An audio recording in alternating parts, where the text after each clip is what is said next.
Very good morning to you, by the way. Morning, Tory, with me, Mike Graham. Just some breaking news for you coming out of Liverpool Crown Court. Good afternoon. Welcome to the programme. Welcome to the home of common sense. Loads to talk about, I promise you that. Loads and loads and loads. Yes, it's me again, your genial host, Kevin O'Sullivan.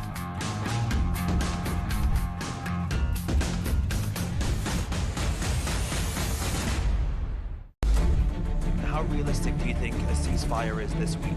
There's a very good chance that we'll have a settlement, an agreement of some kind. We basically have two countries.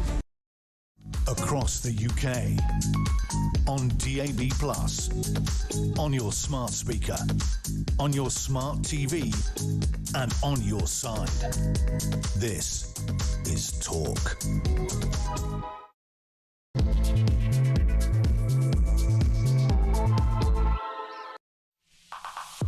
Hello, I'm Peter Cardwell. Thank you so much for your company this morning. I'm here right through till 12:30 today. Loads to discuss: the march on London, what Charlie Kirk's widow has been saying. She's released a video, we'll watch that. And also what the future is for Keir Starmer. You have the Guardian newspaper, one of the most pro-Labour papers out there, perhaps apart from the Mirror. And its front page today is "Time is running out, MPs warn Starmer." Well, I spoke to one of them on Drive yesterday. We'll look back on that.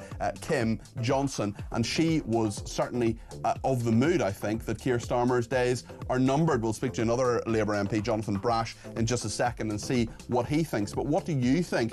And with everything that's going on at the moment, with all the threats to our way of life as we have it, where does free speech start and end? There are people, of course, going on a march in London today about that, about many other things as well, uniting the kingdom. That's what it's being called. What do you think of all of this? 0344 499 1000 is the number to call. You can text me 87222 with the word talk in your text. You can tweet me at talkTV, follow me at Peter Cardwell, send me your voice notes, less than a minute please, 0344 499 1000, and on that number you can also give me a ring or send me a WhatsApp text message. Whatever your view, whether I'm right, whether I'm wrong, whatever you want to say, all opinions are welcome here at the home of free speech on Talk between now and 12:30. Stay with me.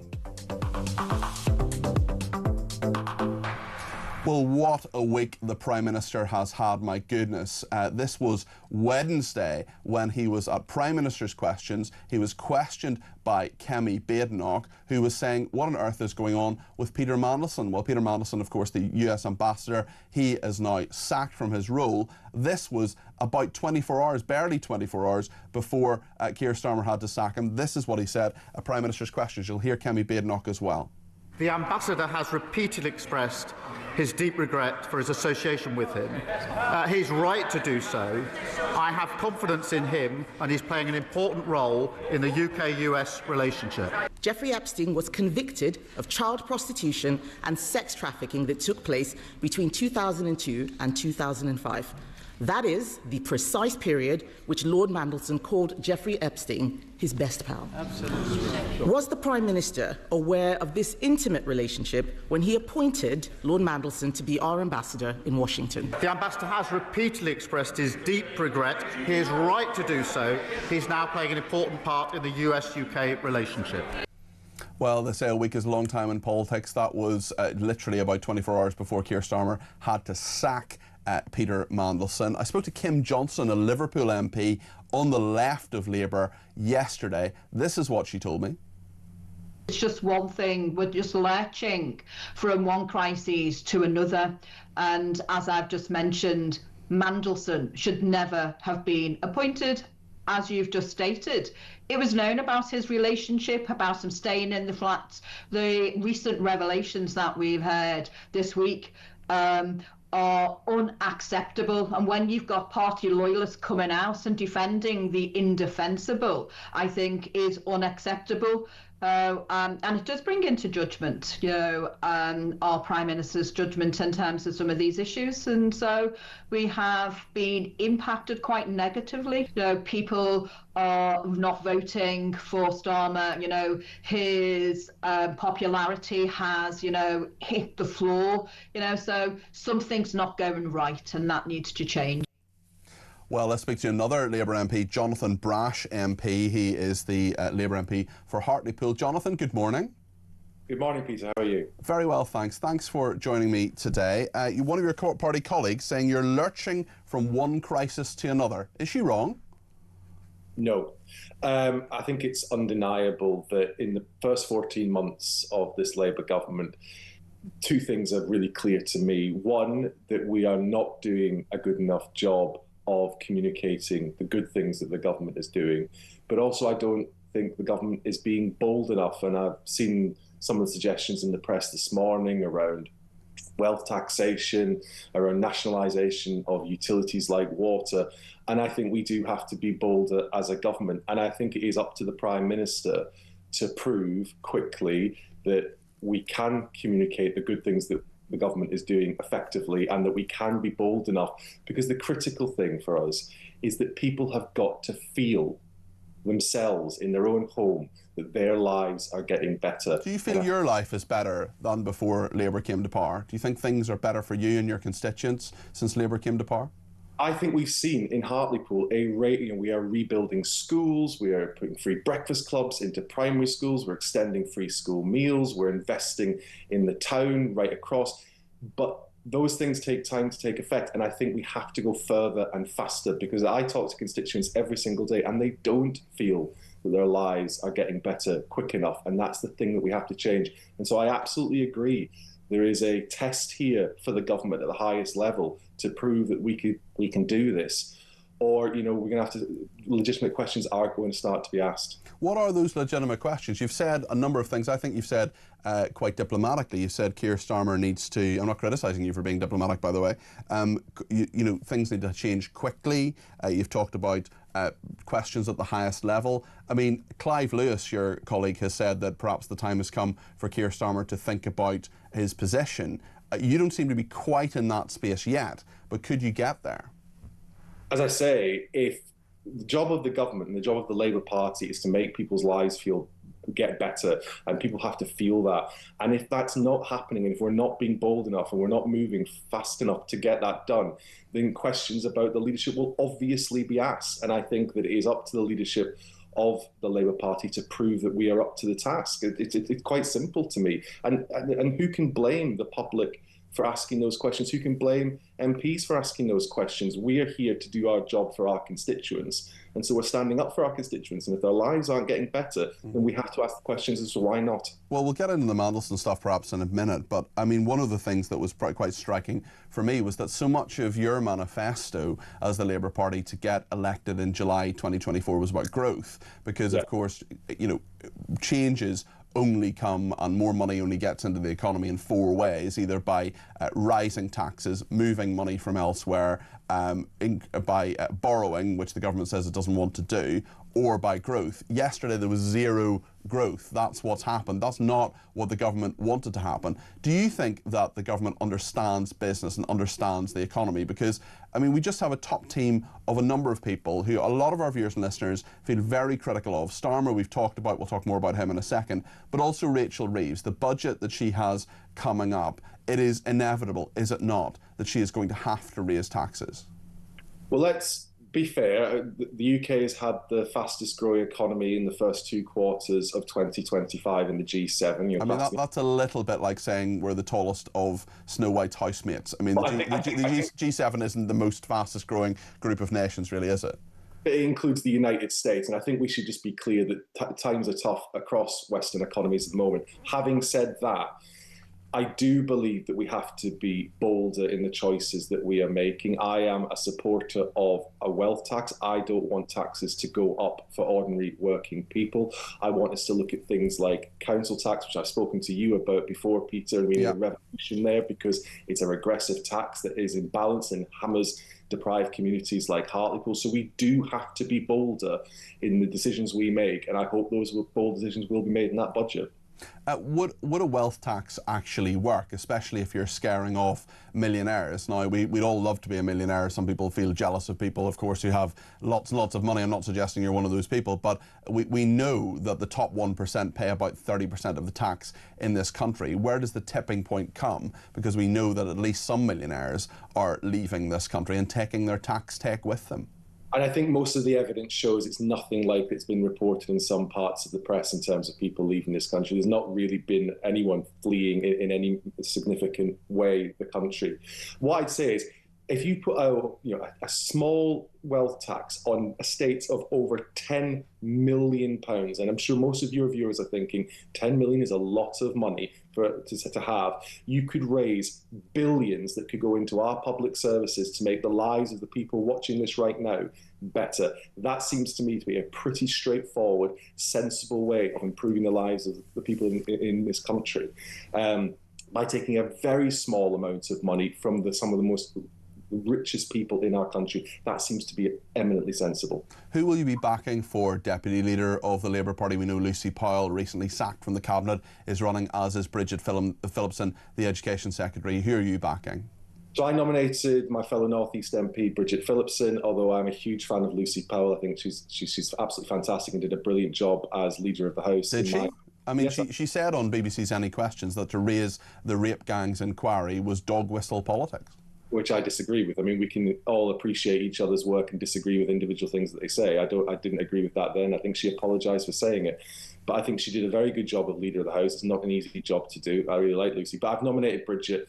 I think Bridget comes from the background and the values of my constituents here in the North East. I think she'd do an excellent job.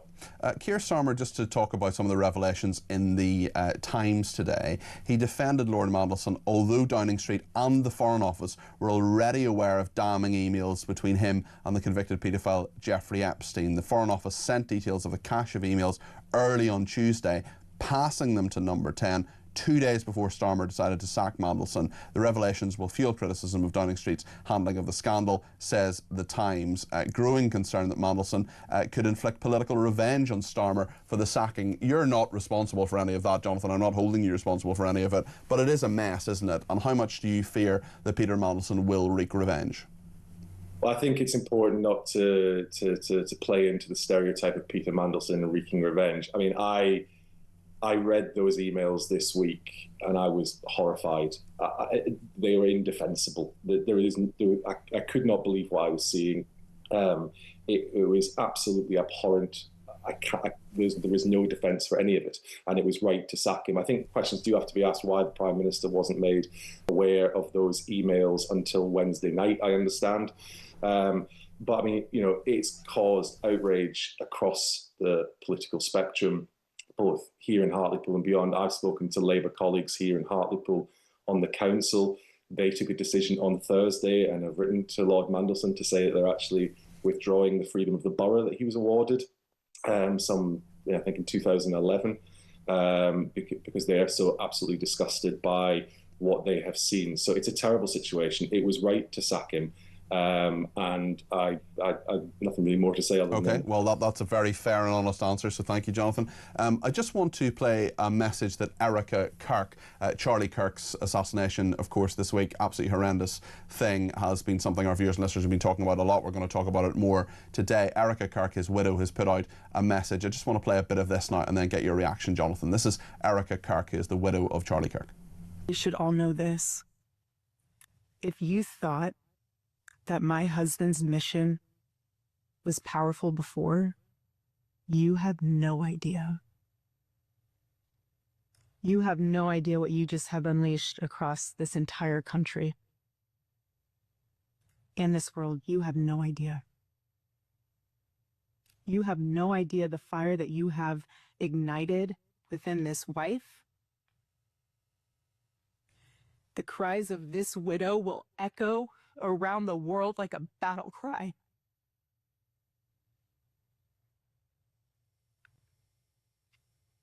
To everyone listening tonight across America, the movement my husband built will not die. It won't. I refuse to let that happen. It will not die. A very emotional Erica Kirk there. Jonathan, there have been so many people who have condemned this. I'm sure you would do that too. But there have certainly been some on the left who seem to be almost happy that Charlie Kirk has been assassinated, including the president-elect of the Oxford Union, who's been heavily criticised for this. You, I would imagine, and I don't want to put words in your mouth, Jonathan, but I imagine a lot of what Charlie Kirk said you would disagree with. But I know you're a decent person. Have there been some on the left who have not been decent on this, and what should they have done instead? Yeah, look, first of all, I would offer my deepest condolences to the family at this awful, tragic case, and I would condemn any political violence, including this, absolutely without question. And I'll say this to anybody on the left, the centre, the right, wherever they are. If you take any pleasure or express any positivity out of the death of another human being, you are a disgrace and you do not speak for me.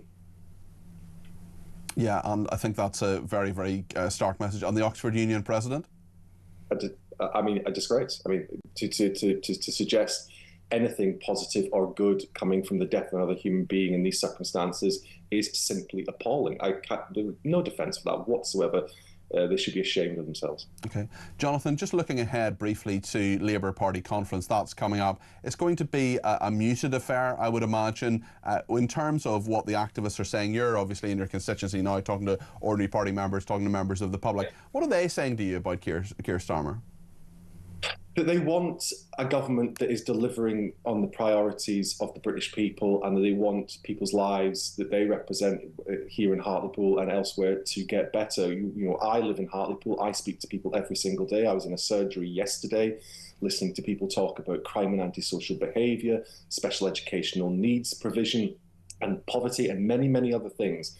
And I will defend so much what this government has done in the first 14 months has been fantastic. We are delivering our manifesto, but it's not going far enough, fast enough for people on the ground. They're not feeling it in their pockets. They're not feeling it in their communities the way that we need to. So we have to be bolder. That is just self-evident to anybody who's in this current situation. Jonathan, thank you. That's Jonathan Brash there. He's the Labour MP for Hartlepool speaking to us this morning. Dawn in Chelmsford says, I've never known a Prime Minister is so inept. If it were not so serious for the UK, we might laugh. We certainly don't laugh after the looming budget is delivered. I think it's going to be dire. I think there are going to be many tax rises in that. And another person says, typical Labour politician, rinse people who have worked hard and employed lots of people. Margaret says, I am fed up of these MPs saying the same old rubbish, breakfast clubs and further and faster. They're all programmed to churn out the same waffles as Bargain and Birmingham. And Yvette Cooper's speech yesterday, Keir Starmer, strong leadership. No, Yvette, wrong. Ian says Keir Starmer is hanging by a thread. One more incident and he's gone. Well, we'll see where we are. Andy Burnham, of course, perhaps getting ready to challenge him in some way, although how he does that as Mayor of Greater Manchester, I think, is another big issue. We'll talk more about this. We'll take your calls and we'll go to the debate desk. Joe Tanner is on the debate desk today, former advisor to Boris Johnson, and Matthew Hulbert, the Liberal Democrat activist. Stay with us for that. Loads to discuss. Want to get your views on too. 0344 499 1000.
that is one of the things that will cause the polls to tighten in a few years as we get closer to a general election, is people, if the NHS is driven up the agenda, that'll help Labour out. But if they can't even back this up with any type of meaningful improvements in the NHS and in the waiting list data, they're getting in real trouble. There's a little bit of a caveat here that these do go up and down. Winter's coming, waiting lists generally go up then.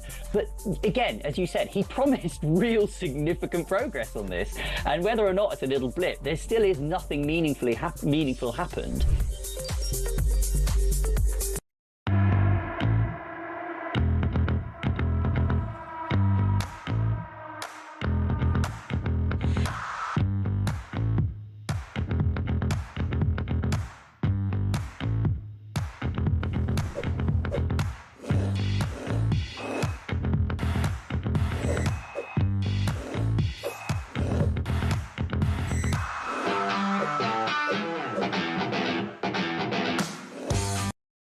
Across the UK, on DAB+, on your smart speaker, on your smart TV, and on your side. This is Talk. Thank you to everybody who's been in touch, including Dave, who says, "Morning, Peter. Maybe at the next PMQs, Kemi could ask two-tier Keir if he has confidence in himself, then he'll be gone by Friday." Dave, that's a very good one. The last thing you want is Keir Starmer to express full confidence in you. If he expresses full confidence in you, you're toast. You're gone. On that note, actually, quite a lot of people getting in touch about what Jonathan Brash said about breakfast clubs. There's so many times when you ask Labour MPs, what has the government actually done when they talk about breakfast clubs? And Jules says, when a party continuously measures the success of the government by the increase in the number of breakfast clubs, then we know they are toast. Excuse the pun. I will not excuse the pun. I will embrace the pun, Jules. Also love it when you said, talking about growth in the G7, saying who's the tallest of Snow White's housemates. Yes, thank you for that. It is this is absurd about the G7, say, with growth in the G7. When the Tories said as well, they say we were the fastest growing economy in the G7. The G7 are not fast growing economies. This is, if you're the fastest growing in the G20, for example, well then you're a fast growing economy. Thank you to Adrian Cox, who says the mistake Brash makes is that you're not going to make people's lives better by socialism, by taking their money and spending it on breakfast clubs and nationalisation. Taxing the rich has never worked and never will. And Jill Matthews says, tell that MP Jonathan Brash they could help us all £150 a month immediately by scrapping net zero and charging us what gas and electricity costs instead of funding a scam, says Jill. Well, lots to discuss on the debate desk. I'm delighted that Joe Tanner is with us, the political strategist, and Matthew Hulbert, the Liberal Democrat activist. Hello, good morning to you both. How are you doing? Good, thanks. Joe, Keir Starmer. Yep. Thoughts? I think it's bigger than him now. I mean, I know there's this big narrative now developing about Morgan McSweeney and his chief advisor, his chief of staff, and whether, you know, he's got to go. What did he know? The concern about what Keir Starmer knew. But the reality is there's a whole bunch of people in government that will have had questions about Lord Mandelson and will have had concerns about Peter Mandelson and what was going on. There's an outgoing Foreign Secretary that was around when Peter was appointed. Yep. There's also an incoming Foreign Secretary that was in post, only just to be fair, when all the paperwork was coming in. So you start thinking, hang on, there's a few people in government, not just one Morgan McSweeney, that have probably got some serious questions to answer. So I've got to say, I just told you I felt good, but actually I woke up feeling a bit depressed. I am genuinely worried about what is going to happen now. We needed, whether you like Labour or not, we needed this government to succeed, and it is becoming increasingly clear that this government is in trouble. And I think that is bad news for everybody, because we've got so much going on, we've got so much that's needed to be done. We haven't really been seeing anything in terms of delivery from this government, and yet what we've now got is this internal focus. You know, everyone's sort of, it's almost like a sort of circular firing squad of sort of who to blame next. But actually, at the heart of it are some seriously bad decisions and some questions over judgment. And I'm really worried about what's going to happen next. Matthew, how's phase 2 going for you? Well, are we in phase 3 now? Maybe phase 4? What phase are we in? I think we're just phased. We're just absolutely, just totally phased on this Saturday morning. I agree with Joe, and I mean, I've never, short of the Liz Truss aberration, I've never known a government that has lasted any length of time go down so quickly in this way. I mean, I've been watching politics since I was 14, and I'm now, can I believe it, 45, and I can't remember. I know, don't look it. You didn't need to say it, Peter. We're all thinking it. Thanks. But I've never known a government go down the pan so quickly, and there's a whiff of kind of after death, isn't there, about this? And this it's not just the government; it's the Labour MPs and other ministers that are being forced to answer questions about this. And at some point, I had a conversation with a Labour MP yesterday where I said, at some point, the only thing that you leave politics with, or that you go back to the electorate with, is your integrity. And at some point, you have to decide what your line is. Because even if you don't get re-elected, you've got no hope of going to get a job in the outside world if you actually look like you're prepared to support what is a pretty low bar in terms of acceptability of what your government's doing. And we've already had a number of MPs, Kim Johnson on the left, maybe she would be quite critical of Starmer anyway, but Jonathan Brash is not a million miles away from where Keir Starmer is in the Labour Party, and he was being very diplomatic earlier when I spoke to him, but he was nonetheless saying questions are being asked about leadership and that kind of language, and you can tell that you can read between the lines, and underneath that there are just a lot of MPs in the Labour Party, and many in the country as well, of course, who are saying, hold on a second, Keir Starmer, are you the right person to lead this country? What happens now, do you think, Matthew? Well, especially with Andy Burnham, of course, on the front page of the Daily Telegraph on manoeuvres. Indeed. I've seen reported, I think by one of your colleagues actually from the Sun on Sunday today, that the mood among Labour MPs is reported to be mutinous, and I'm sure that word is not used just kind of willy-nilly. I think clearly there's lots of questions being asked in Labour, and we're starting to see some of it being made public, including in interviews conducted by your good self, Peter. In terms of Andy Burnham, I mean, I have a soft spot for Andy Burnham. I think he's one of the better Labour communicators. I think from what I know, I obviously don't live in Greater Manchester, but from what I know, he appears to have done a good job in that role, and he does appear to be on manoeuvres. But the question, Peter, and I know this is a little bit inside of Westminster, but the question is whether Labour's national executive, the governing body of the Labour Party, is going to allow him to stand, because from what I gather, it'll be decided by a subcommittee of the NEC. Well, the interesting thing as well is Starmer heavy. So, well, there are loads of people as well who in Labour anyway who want to stop, and actually legally could stop, this kind of dual mandate as well. They had a real problem when Tracy Brabin, for example, became the mayor of West Yorkshire and then had to have a by-election and all the rest of it. So it'll be really interesting to see what happens with Andy Burnham, no friend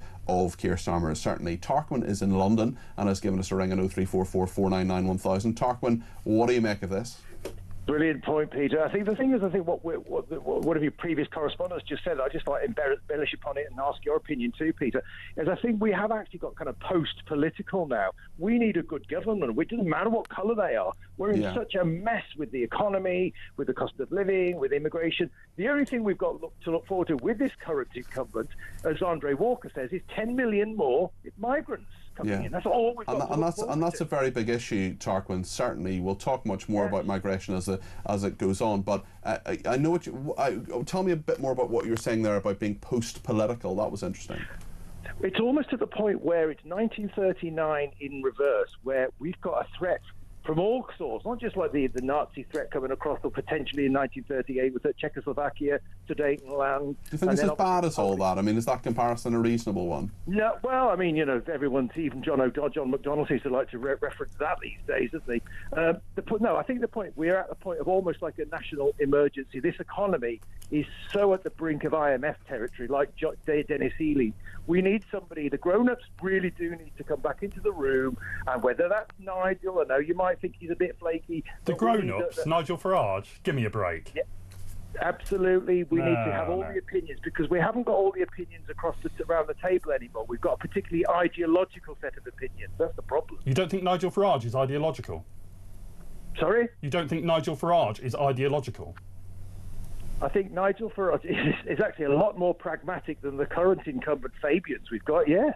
Yeah, okay. Tarquin, listen, thanks for your thoughts. Let's can we get a brief point from Matthew and Joe on that. I mean, it was interesting what Tarquin was saying there about he feels we're in a national emergency. He feels we might even be into IMF territory in terms of the economy, and the grown-ups need to be back in the room. He called for Nigel Farage to be leader of the country. I just wonder what you think about that in terms of particularly the economic aspect of that, Joe. Well, I think we have to face the reality that the country is in a really precarious state with the economy, and we are approaching a budget that the government have sort of pushed back to the latest they could sort of hold that date to have that event. That is going to be, it was already going to be pretty significant in terms of the future for Rachel Reeves, but is going to be even more significant in terms of the future of Sir Keir Starmer, but also his government as a whole, because the decisions, you remember the problem with last year was the government came in and did things that were not in the manifesto. They then really screwed their relationship with business over the increase in national insurance contributions. It was completely unexpected. And we have now got this sort of collision course where we're in such a precarious state in terms of borrowing and the level of borrowing that there's so much riding on not screwing this budget up, quite frankly, but then also making sure that, you know, the markets don't do something that will then affect all of our lives, quite frankly, because of their nervousness about what's going on. They're going to be watching this really concerned. And we've just lost, you know, I don't agree with anything that Peter Mandelson did, but the government put Peter Mandelson in that job because that connection and engagement with Donald Trump, the US president, was so important, because the things that Donald Trump does to our economy when you get into the world of tariffs is so crucial. And yet we've now lost the person that was having one of those major conversations. And actually Labour said that was the sort of risk and reward aspect of this with Peter Mandelson. Just before we go to the break, Matthew, you said Nigel Farage is the wrong person. Who's the right person to lead our country? Please don't say Ed Davey.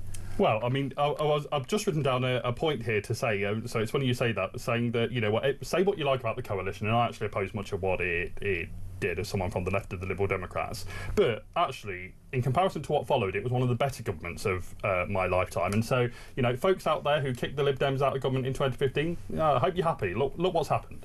Well, I've got 72 MPs. It'd be lovely to hear from some of them in this programme, must be said. You've backed me on that, Matthew. There's probably quite a lot of students, though, that have got a massive debt that they can't get on the housing ladder, that won't thank the Lib Dems for what happened in that coalition. I oppose that with all my heart. So, okay. Well, everyone's got mistakes that they make, let's face it. Lots more to discuss. We'll talk more about Charlie Kirk, about what his widow has been saying. We'll talk more about the march that is in London as well, and more about the position of Keir Starmer. Let me know what you think. 0344 499 1000. Stay with us here on Talk.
across the UK. On DAB+, on your smart speaker, on your smart TV, and on your side. This is Talk. Thank you to Francis in Sussex. He says, when MPs talk about breakfast clubs, it comes out of the existing school budget, so other things lose out, says Francis in Sussex. I think they have put more money into it, certainly, anyway. But yeah, there are all sorts of problems with that. Ernie says, talking about black holes, Starmer has presided over the Labour Party's journey to the event horizon. I think the only person in the whole of the Labour Party who has a smidgen of a chance of stopping them falling into the abyss is Andy Burnham. Andy Burnham could be the next Labour leader. He needs someone to give him a safe seat. Is there a Labour safe seat? I hope he realises reform will go against him. Great show, says Bill in Thailand. And Penny in Essex, just on free speech, we're asking the question this morning where you think free speech begins and ends, especially in light of the march that's happening in London today. We'll talk about that a little bit later on.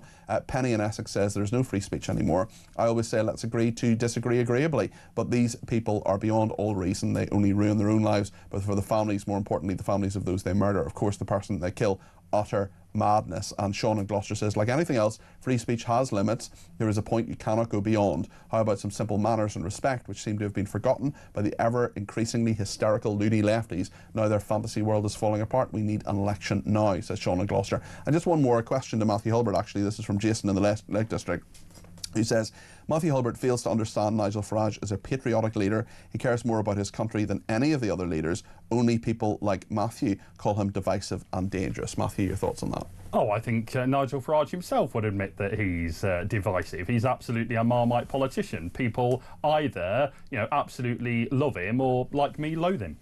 OK, let's talk now about a big issue in politics at the moment, which is, of course, assisted dying. Theresa May, the former Prime Minister, has been speaking in the House of Lords on this and saying some pretty strong things, certainly, in regard to her belief that just talked about suicide. She said that the assisted dying bill is a licence to kill, launching an impassioned attack on the bill, saying that peers need to reject it. She warned the proposed law could be used to pressure people to end their lives for the benefit of others and even to cover up mistakes by hospitals. She said assisted dying legislation could reinforce the dangerous notion that some lives are less worth living than others and that current safeguards could end up being watered down. Joe Tanner, what do you make of what Theresa May has been saying on this? Yeah, it was pretty powerful stuff, actually. And there was also, in addition to Theresa May, there was a relatively new Conservative peer, the former Conservative MP Victoria Prentice, who spoke in the same debate about the fact that she'd been diagnosed with cancer. And it was news to some people that didn't know she'd been diagnosed. And she was talking about a very personal nature of the fact that you feel a burden, just even going for treatment, for example, and her, the talk amongst her family about who was going to sit with her for the week after she'd had treatment because it made her very unwell. And I think we always expected that the narrative from the Lords was going to be slightly different to the Commons. There's always this sense that there's sort of more legal expertise. There's also people of different ages in the House of Lords. And I always think it's sad that not enough attention's given to the Lords. It's always sort of bandied around as being this sort of shocking house of, people that have got there because of their friends. But actually there's a wealth of experience that is in that place. And they are, I worked on this issue 25 years ago when it came round, and the debate in the Lords then was really powerful. And I think, Theresa May is somebody who doesn't make interventions lightly. She isn't one of those sort of former prime ministers that pops up quite a lot. She like Tony Blair. Well, and there's rare interventions. He's been quite quiet though, hasn't he? He's been quite quiet for the last couple of weeks when he's mates in the news. I haven't heard a huge amount from Tony Blair actually in the last few weeks. But no, you make a very fair point. Theresa May, when she says something, it's usually worth listening to these days. Yeah. In some respects, it's sort of like those interventions are more powerful now than perhaps a lot of people didn't listen to her when she was prime minister. I love the post-prime minister Theresa May. I was a big fan when she was prime minister, which I know I'm probably the only one. But nonetheless, when she says, when she got really salty with Boris Johnson and slagged him off on that brilliant question when Liz Truss became prime minister, when she said, why does the prime minister think that the only three female prime ministers have been conservatives? Things like that. But on the serious note of assisted dying. Matthew, where do you stand on this? What are your thoughts on what Theresa May has been saying here? Yeah, so I totally respect the views of Theresa May, and this is a very, very emotive issue, but I, just as strongly as her, believe that people heading towards the very end of their life, whose suffering is going to be intolerable, absolutely intolerable, should have the right, the choice to end their life with dignity. Now, there has to be all of the parameters around that, and they have to be as tight as it's possible for them to be. But I think as a point of principle, people should have that choice. I think the real worry is that, you know, we've seen what's happened in Canada, we've seen what's happened in some of the European nations as well, that where those safeguards have been elastic to some degree, and there are worries, as she says, certainly, that there will be this idea that, you know, medical mistakes may be covered up, and that people, as Joe said, will feel a burden here. I know you're involved in this and talking to people at Liberal Democrat conference next week about that. Just tell us about that. Yeah, so next Sunday at the Lib Dem National Conference, I'm chairing Dignity in Dying's Fringe at conference at 11:30 on the Sunday morning. If there are any Lib Dem members, I'm sure there are watching, many people watching, listening to this programme who are going to Lib Dem conference at the Bournemouth International Centre. No, I'm really looking forward to it. It should be a good debate, and even though it's Dignity in Dying's Fringe, and certainly I think everyone on the panel is speaking from the perspective of supporting this, I've no doubt that in the audience who will have a dialogue with the Lib Dem members, there will be a range of views expressed. And look, can we guarantee that there won't be any mistakes at all? No, with any law you can't. But this is people's lives. I absolutely get that, Peter, but I hope you'd also accept, and you, Joe, that for people who are, the suffering is intolerable. Are we really saying that those people can't have the choice of a dignified death? Is that really what we're saying? But I think that's the challenge that we've got as a country. We have a care system that is absolutely on its knees. Absolutely agree with that. So the alternative is, it isn't just about the suffering that individuals go through, it's the burden and the circumstances in which they're being forced to live. And I think that is something that is, it's a deeply personal choice, but on a sort of political level and a sort of government responsibility, surely we have to have a balance first between what the choices are. At the moment, the choice isn't really a choice, because the feeling is, well, the care system is such a joke that I'm not going to be looked after. There isn't going to be any dignity in living, quite frankly, let alone the dying bit, that people feel that there isn't a choice to make. And so the desperation for some people, or quite frankly, what I think is worse, is that because there isn't a level playing field, it's the pressure from families, because it's the families that don't feel there is a care system to support them, which means they face this choice of, I might have to give up work to look after a family member. I might not be able to afford the care for that family member, which means this is not about, I totally respect your position, but it is not a straightforward choice between someone suffering and not. It is about all of the other thing that goes on when somebody's ill. And I speak from the experience of having a mother with MS that she's had for over 50 years. I have had arguments, I have had battles, I have had to witness poor care, terrible care, non-existent care. I've had to do the care. I've had to hold a wound together with my bare hands when it sort of gave way because we were waiting for someone to look after. I know what it's like to feel pretty desperate, and I am sure at some point, you know, and I feel terrible for it, I am sure at some point I've given my mum a look to go, oh, really, do we have to do this? And yet I love my mum, and I would go to the ends of the earth for my mum, and I would do my best to stop her from making decisions. But that is the challenge that people face every day. You've illustrated a very good point there, Joe, and there will be people who say, who will think, I don't want to be a burden, I don't want to go through really the indignity, often, of dying, and also the burden that they put on their families.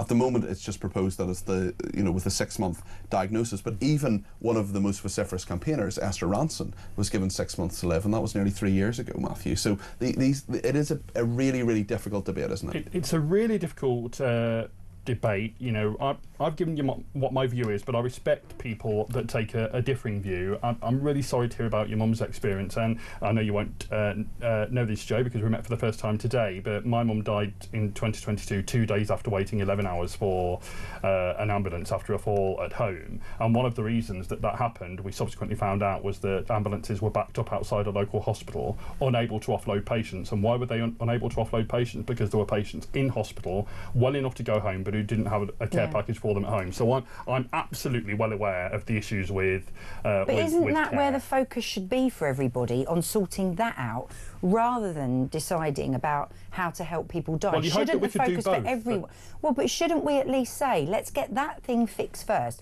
Let Louise Casey be, you know, give her rocket boosters to do this report that she needs to do, and have cross-party talks about how to get the care system right and funded properly, and then let's have a debate about, for the people that are left, how we help them have dignity in dying. Well, as long as we do that second bit, yeah, well, I think I've that's no problem important. with that. Okay, we'll go to a break in a second, but let me just read out a message from Amanda, who says, regarding the assisted dying bill, while of course it is essential to protect the vulnerable, I strongly object to another person's opinion subjecting me to a long agonising death, as has been experienced by so many, says Amanda. Also, George says, Matthew says that the Lib Dem coalition with the Conservatives was one of the best recent governments. At the time I thought so, as I thought the Lib Dems would curb Tory excesses. In retrospect, the Tories were already too far left, and that is what's led to our current mess. I'm not even going to ask Matthew what he thinks, because I think we all know. Let's talk.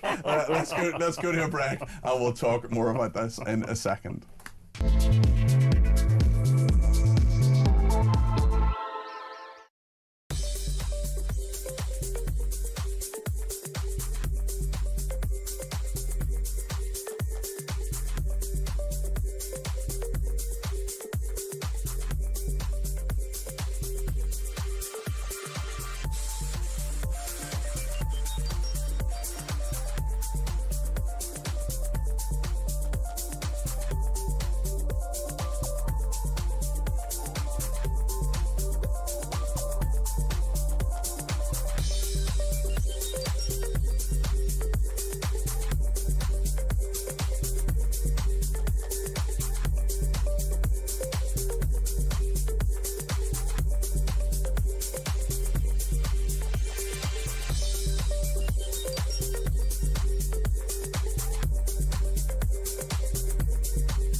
Labour Party internal pressures have forced the removal of someone he quite liked.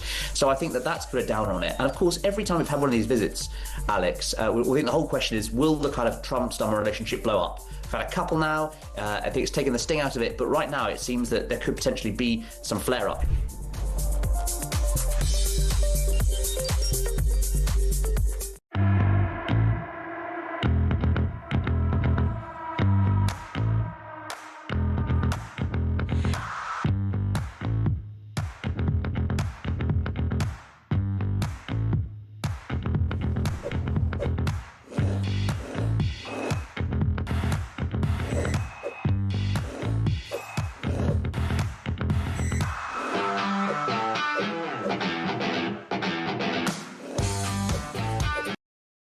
across the UK.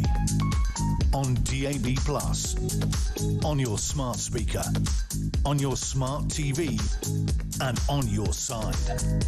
This is Talk. Just been looking at my tweets there during the break, and thanks very much to everybody who sent them in. Katie Reid says, Labour have ignored and gaslit the working classes since the Blair era. Starmer is just the latest iteration. And Dan says, please stop putting us through, please stop talking to Matthew Hulbert. It's just a Farage derangement syndrome. Yeah, I mean, I think we can, I think a number of people may feel that way. I'll let you respond to that in a second. But first of all, I want to talk, actually ask you about what Andrew in Salisbury has said. Did Matthew Hulbert say that Nigel Farage doesn't have an ideology? He didn't actually. He said he does. I said the opposite. Yeah, he said the opposite of that. Someone said that. Yeah. Anyway, what does the Liberal Democrats? What do the Liberal Democrats stand for? What does Ed Davey stand for? I'd love to hear the reply. Says Andrew in Salisbury. Okay, Matthew, what does Ed Davey stand for? Look, you know, Peter, that I've vociferously, I can't even say it, vociferously... So vociferous you can't even say it. Yeah, quite. Have a go at my party for not being clear enough and bold enough and brave enough, as I think they should be. And, you know, Ed Davey's been moaning this week that the BBC are not giving the Lib Dems fair coverage. There may be some truth He's welcome on Talk anytime he likes. Well, quite. But you've got to say something to get coverage. You don't just get coverage because you're a politician. You have to say something. You're and both the Lib Dems aren't saying anything. You're both absolutely right. And you know, Peter came on my podcast, Political Frenemies, go search it out, and told us a story about the fact that, you know, they once invited a Lib Dem MP on here, spoke to Lib Dem HQ. They wanted to praise us for a policy. Yeah, that's right. Really, on Talk, they wanted to praise us for a policy. I wanted to praise the Lib Dems. This was a week before the council elections. Right. They came out with a policy that the Conservatives later came out with, which was £1,000 fines, although it kind of exists already. £1,000 fines for playing music. I said, give me any one of your 72 MPs. There are 2 hours to go before the show. Any one of them. We made 3 calls to the Liberal Democrat press office. Answer came there, none. Yeah. So, I mean, does Ed Davey need to actually talk about things rather than simply, you know, fall off surfboards? Well, indeed, and I've written about this and spoken about it a lot. I pretty much get ignored, but I'll keep banging the drum for the party to sort out its media strategy. Apparently, I read today that our strategy is really working. Well, sorry, folks in the Lib Dem press office. I know you work hard, but what is happening? Well, they're down in the polls. Anyway, listen, I think we'll talk about other issues just for the meantime, although I'm very happy if Sir Ed Davey wants to come on my show anytime. He's very welcome. I'll tell him. There are some Liberal Democrats, of course, who do, like Christine Jardine, for example. She's very, very welcome. I want to talk now about Charlie Kirk, and I want to play what Charlie Kirk himself said at the Oxford Union a few months ago. This is before the President-elect, of course, said his horrendous things this week to WhatsApp groups and Instagram groups as well, essentially celebrating the death of Charlie Kirk. Absolutely horrendous, and the wider Oxford Union society has now condemned that. But let's hear what Charlie Kirk actually said a few months ago at the Oxford Union. From my perspective, Britain is one of the greatest countries in the history of the world. You are the country of Shakespeare, the steam engine, and Adam Smith. You defeated Napoleon, you destroyed the slave trade, you stood up to Hitler. My country, America, became great as it is because of what we inherited from you, from Britain. When I hear the slogan, "Make America Great Again," I'm also hearing, quote, "Return America to its British roots." Great Britain has everything in the world to be proud of. But when I look at Britain today, I see a country where the ruling elites are in a race to abandon the very values, the values that made them so great in the first place. Charlie Kirk there, speaking of the Oxford Union. He was assassinated this week, and the authorities, the FBI, think they have the right person in custody. We're asking the question today, where does free speech start and end? Matthew, I know you have some thoughts on this, and I want to talk to Joe about this too. Before you go into the reaction to Charlie Kirk, what we've seen a lot from not just the incoming president of the Oxford Union, but also some others on the left, I think some who should know better, essentially celebrating this, or saying, well, I strongly disagree with his views and think he was an awful human being, but it's sad he's dead. I mean, my point on that is, if you don't have something nice to say, just don't say anything about a death. No one should celebrate a death. But I also would say to you, Peter, that I think it goes against what Charlie Kirk apparently lived for himself, which was debate. To say, for people like me not to say that I believe some of his comments, especially in regards to LGBT plus people and trans people, were abhorrent. And I'm not going to pretend not to think that just because this absolutely horrendous thing has happened to him. Yep. But there's no excuse whatsoever for political violence, and we're seeing too much of it. We saw this Is week. there any excuse for feeling glad he's dead and expressing that?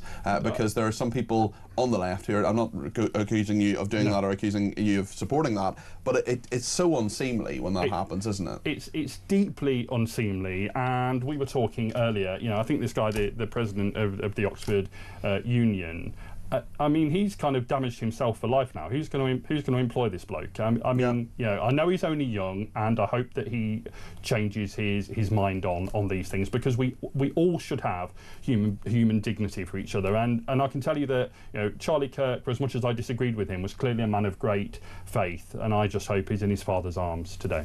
Joe? I mean, where do you start? One of the things I don't agree with a lot of things that people say. I don't agree with a lot of things that people say towards me. I get labelled as a, you know, Tory scum and stuff because I worked with Conservatives, even though I voted for Labour at various points in my life. And I get, you know, you get labelled because people decide to take a view of you because of what you've done in your career, for example, or things you might have said. And what really strikes me that's so sad about Charlie Kirk's death, and actually what's been said since, is that he was willing to go and have these debates face to face with people. He was willing to just, you know, listen to people challenge him, and he was willing to challenge others. And yet so many people that bang on about free speech are just people that sit behind a screen, that use a phone, that, you know, don't actually have a discussion with people. And Charlie Kirk was the complete opposite of that. You know, he did actually go and do that, and that's what, you know, ultimately what killed him was because he was in an environment where he was so open to that discussion that someone was able to take a shot at him. Just a very brief word before the news about the big march uniting the kingdom that's happening today, Joe, in London. What are your thoughts on this? I mean, any of these events scare me because I think they get derailed very quickly. I was pleased to see Tommy Robinson make a point of being online with a video to his supporters saying, do not give our sort of opposition what they want, which is don't turn up in masks, don't bring alcohol, you know, we do not want violence. He's made a point of saying it. Whether that is what happens, you know, I would be very concerned that this thing becomes a sort of, you know, I don't want people to think that violence is the answer for anything, so I hope people conduct themselves well today. Very briefly, Matthew. I think I thoroughly disagree with these people, but let them have their march and let's hope it's peaceful. Okay, thank you both very, very much indeed. Really appreciate that. That is Matthew Hulbert there, who is a Lib Dem activist and chairman of the debate, of course, on dignity and dying.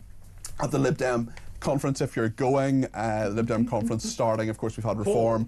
We'll have some coverage of the Lib Dems and the Conservatives and Labour. We're into conference season now, and Parliament is being prorogued for that. Well, not prorogued, but in recess, I should say, for those 3 weeks or so, and we'll bring you full coverage of all of that. Thank you to Joe Tanner as well, political strategist. Great to have you both in the studio. We're going to talk to Andrew Tettenborn in a second about Charlie Kirk, about the Oxford Union, about free speech, and what you think about all of this. So let me know your thoughts. 0344 499 1000. We'll talk more to you in the next hour. Stay with us here on Talk.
very good morning to you, by the way. Morning, Tory, with me, Mike Graham. Just some breaking news for you coming out of Liverpool Crown Court. Good afternoon. Welcome to the programme. Welcome to the Home of Common Sense. Loads to talk about, I promise you that. Loads and loads and loads. Yes, it's me again, your genial host, Kevin O'Sullivan.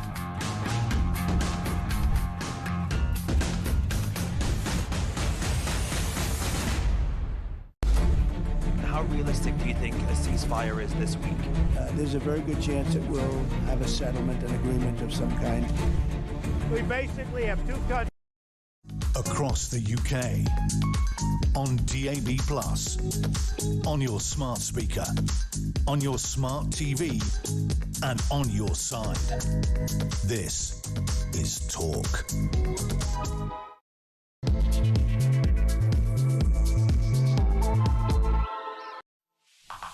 Well, a very good morning, and thank you so much for your company here on Talk. It's Peter Cardwell right through until 12:30. I'm back tomorrow as well between 10 and 1. Lots happening. Starmer under pressure, and we're reflecting as well on Charlie Kirk's death. His widow has made a very emotional and moving statement. We'll look back on his life and the legacy that he leads, especially as the father handing in his son over the shooting. We know that suspect is now in custody. There's also uproar over the incoming president of the Oxford Union, the debating society at one of our ancient universities, who debated against Charlie Kirk and then celebrated his death. We'll talk about Londoners as well, bracing for the huge protest and march that is expected today. Tommy Robinson supporters, counter-demonstrators marching through the capital. 1,600 police on the streets. We'll talk all about that. Let me know your thoughts on everything we're talking about. 0344 499 1000 is the number to call. You can text me 87222 with the word talk in your text. You can tweet me at talkTV. Follow me at Peter Cardwell. Send me a voice note, send me a WhatsApp text message, or give me a ring, all in the main number 0344 499 1000. Lots to talk about, lots to debate. I want to get your opinion on the air between now and 12:30. Stay with us here on Talk.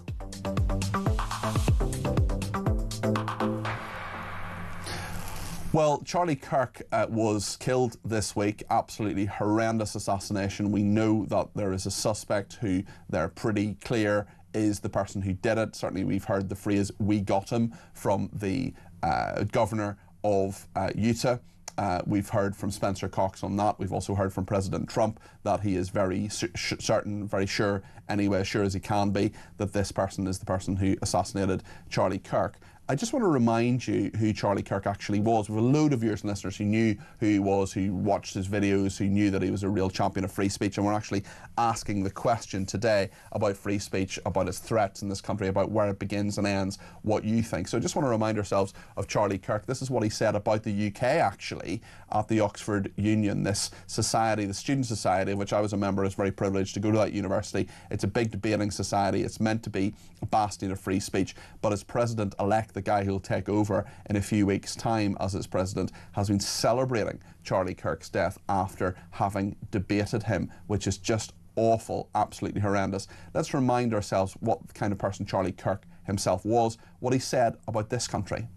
From my perspective, Britain is one of the greatest countries in the history of the world. You are the country of Shakespeare, the steam engine, and Adam Smith. You defeated Napoleon, you destroyed the slave trade, you stood up to Hitler. My country, America, became great as it is because of what we inherited from you, from Britain. When I hear the slogan, "Make America Great Again," I'm also hearing, quote, "Return America to its British roots." Great Britain has everything in the world to be proud of. But when I look at Britain today, I see a country where the ruling elites are in a race to abandon the very values, the values that made them so great in the first place. Charlie Kirk there speaking at the Oxford Union a few months ago. His widow, Erica Kirk, has posted a message online, a very emotional message. This is what she has said about the legacy of her husband. They should all know this. If you thought that my husband's mission was powerful before, you have no idea. You have no idea what you just have unleashed across this entire country. In this world, you have no idea. You have no idea the fire that you have ignited within this wife, the cries of this widow will echo around the world like a battle cry.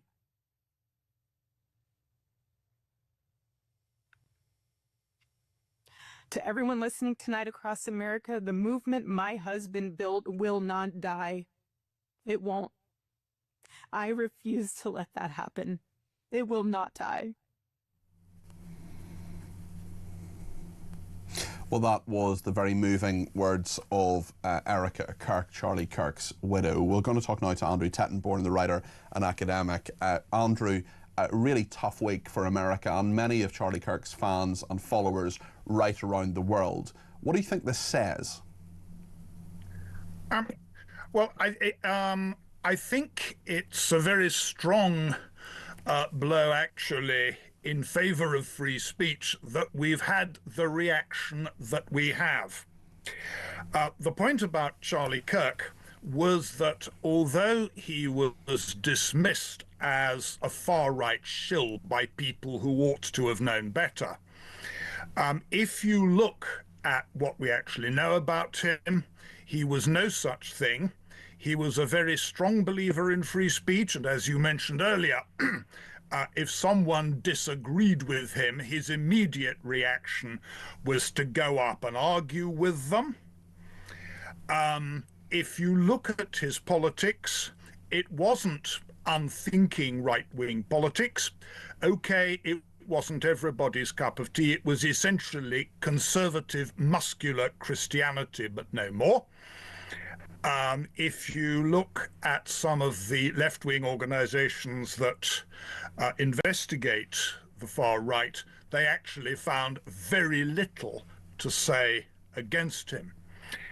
What's very heartening, actually, is that we've got quite a lot of people in this country who have said they disagreed fundamentally with what he said, including Matthew Halbert, who appeared in the last session, but they unequivocally condemn his murder as an attack on free speech. To his credit, Keir Starmer said much the same thing. To her credit, Kim Ledbetter said much the same thing.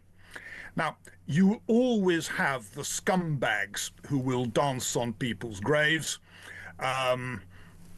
The president-elect of the Oxford Union, well, the less said of the man, the better. Obviously, he must be given free speech. Oxford shouldn't discipline him for what he said. You don't think he should be disciplined for that? No. Everybody in Oxford should call this person out and say that he is a scumbag. But if there's one thing that has to be made clear about free speech exists not only for you and me and the people we agree with, it also exists for the scumbag and the person who says things that offend absolutely everybody. So, it goes back to Voltaire. I disagree fundamentally with the man, but I will defend very strongly his right to say what he did. And I also add, actually, the Free Speech Union in this country immediately came out in his favour in that respect.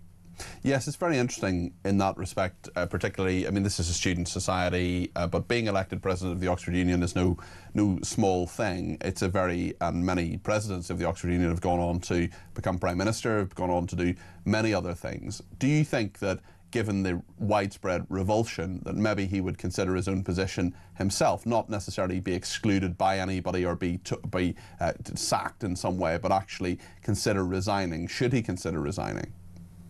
My own view is that he probably should, if only because I think he has brought the Oxford Union into a certain amount of disrepute. He has certainly already caused the resignation of the treasurer of that outfit, who wrote actually a rather moving statement. That was James Price, actually. I think you're referring to that he's not quite the treasurer of the Oxford Union. He's part of a society that runs it. But yes, a very, very interesting move from him. It's essentially the man who helps hold the purse strings. That's right. That's right. No, he resigned simply because he felt that the president-elect stood entirely contrary to all the ideals of the Oxford Union. Now, the reason why I think the president-elect should think of going is that quite a lot of people are now simply going to refuse to attend Oxford Union debates. Yeah. It is present. And alumni, I think, are very much going to shut their checkbooks and put them away, so long as he's involved. Speaking of free speech, speaking of freedom of demonstration, we know that there is many supporters and indeed counter demonstrators as well are going to be in London today. This is the Uniting the Kingdom march. Tommy Robinson, the far-right campaigner, is involved in this. He has called today, he said that he wants people to not be violent and to make sure that no excuse is given to discount his and his supporters' arguments through violence. He said for people not to wear masks and just to come and demonstrate peacefully, and I applaud him for that. We know certainly that there have been many, many demonstrations, for example, outside asylum hotels. There have been a few arrests. In the last month or so, I think there have been fewer than 20 arrests as a result of that, despite many thousands of people who have been demonstrating. This has put huge pressure on the police as well. We know the pro-Palestinian protests put huge pressure on the police, but today, for example, we have 1,600 police apparently on the streets of London. We know also that, you know, there are a number of very important for the fans football matches: Charlton Millwall, Arsenal, Nottingham Forest and West Ham Spurs. I mean, how... Not to mention Palace and Fulham as well. Palace and Fulham, yes, thank you. How could I forget? I wonder what you think, Andrew, about this, and how much of a provision should be made to actually allow marches like this within the capital. Well, I certainly think you have to allow marches like this. And I would also echo what you said in commending Tommy Robinson for having said, don't come tooled up, don't come drunk, don't come with masks, and keep it dignified. Tommy Robinson himself is very much an acquired taste, and I must admit he's a taste I haven't acquired. He himself, he claims to be a free speech martyr. I'm by no means sure. Most of his convictions actually are for contempt of court and prejudicing fair trials. But I think this is very much a spontaneous movement. It is spontaneous in much the same way as the demonstrations about hotels in Epping and in Manchester and in various other places. And I think it comes against the background where there have been very worrying attacks on free speech, obviously culminating in Graham Linehan, who, you know, one of the greatest living Irishmen, you know, arrested. I'm sitting right here, Andrew. I'm sitting right here. But, well, he lives in England, but he's Irish. Also, I'm British, but anyway, yes. No, he is a great man. He's a very funny man. He's contributed so much, and he was absolutely victimised by that ludicrous arrest. Well, quite. And I think it's very important to allow people to point out what is going on that way. Even Uncle Sam has very much recently come on to pointing out that free speech is in considerable danger here. Yeah. This sort of demonstration, I think, is entirely justified. I cross my fingers, as you do, as everybody else does, that it will pass off peacefully. It's not only Tommy Robinson. Jordan Peterson is to address the crowd at the south end of Whitehall, as are one or two other publicists. If the cause of free speech is to be furthered, and I think it will be, then the demonstration must remain disciplined and dignified. If it does, it will actually say a great deal about the enthusiasm of the British people for being able to be allowed to say what they like. Thank you so much.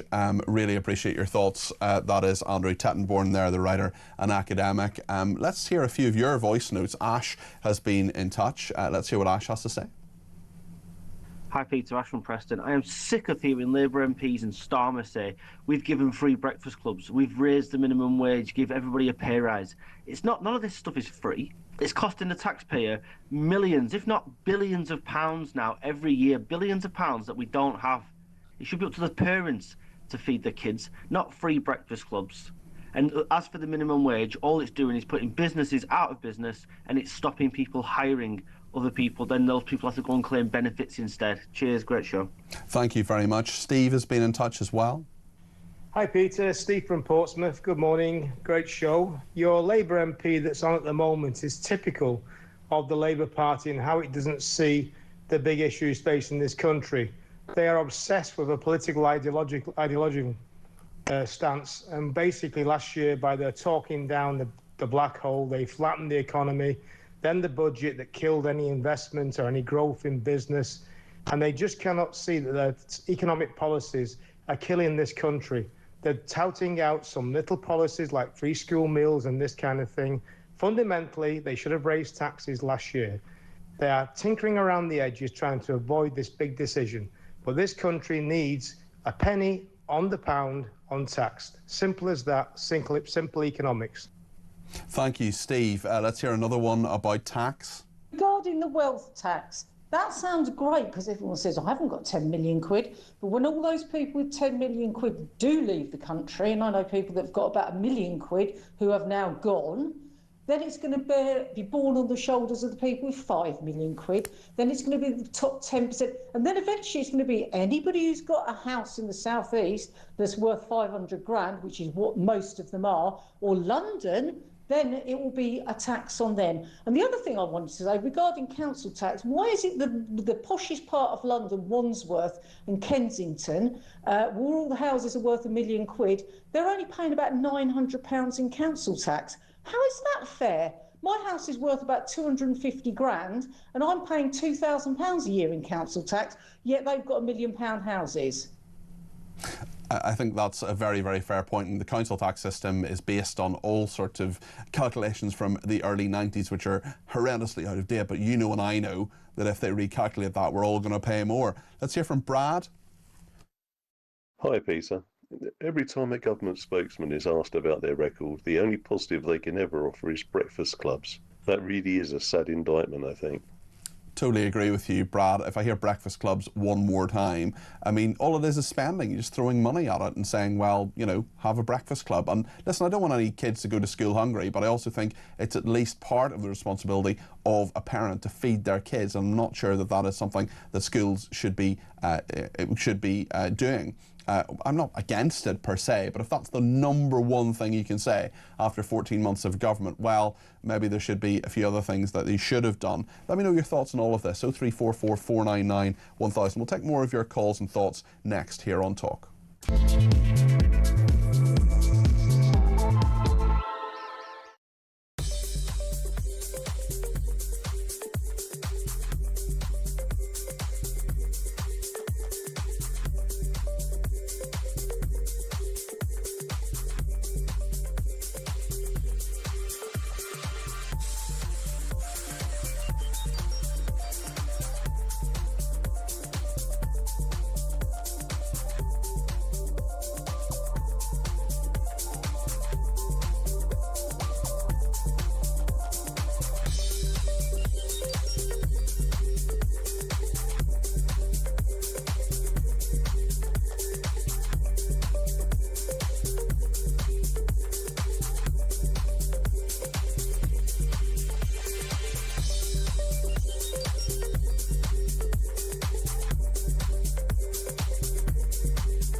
Labour Party internal pressures have forced the removal of someone he quite liked. So I think that that's put a down on it. And of course, every time we've had one of these visits, Alex, we think the whole question is, will the kind of Trump-Starmer relationship blow up? We've had a couple now. I think it's taken the sting out of it. But right now, it seems that there could potentially be some flare-up.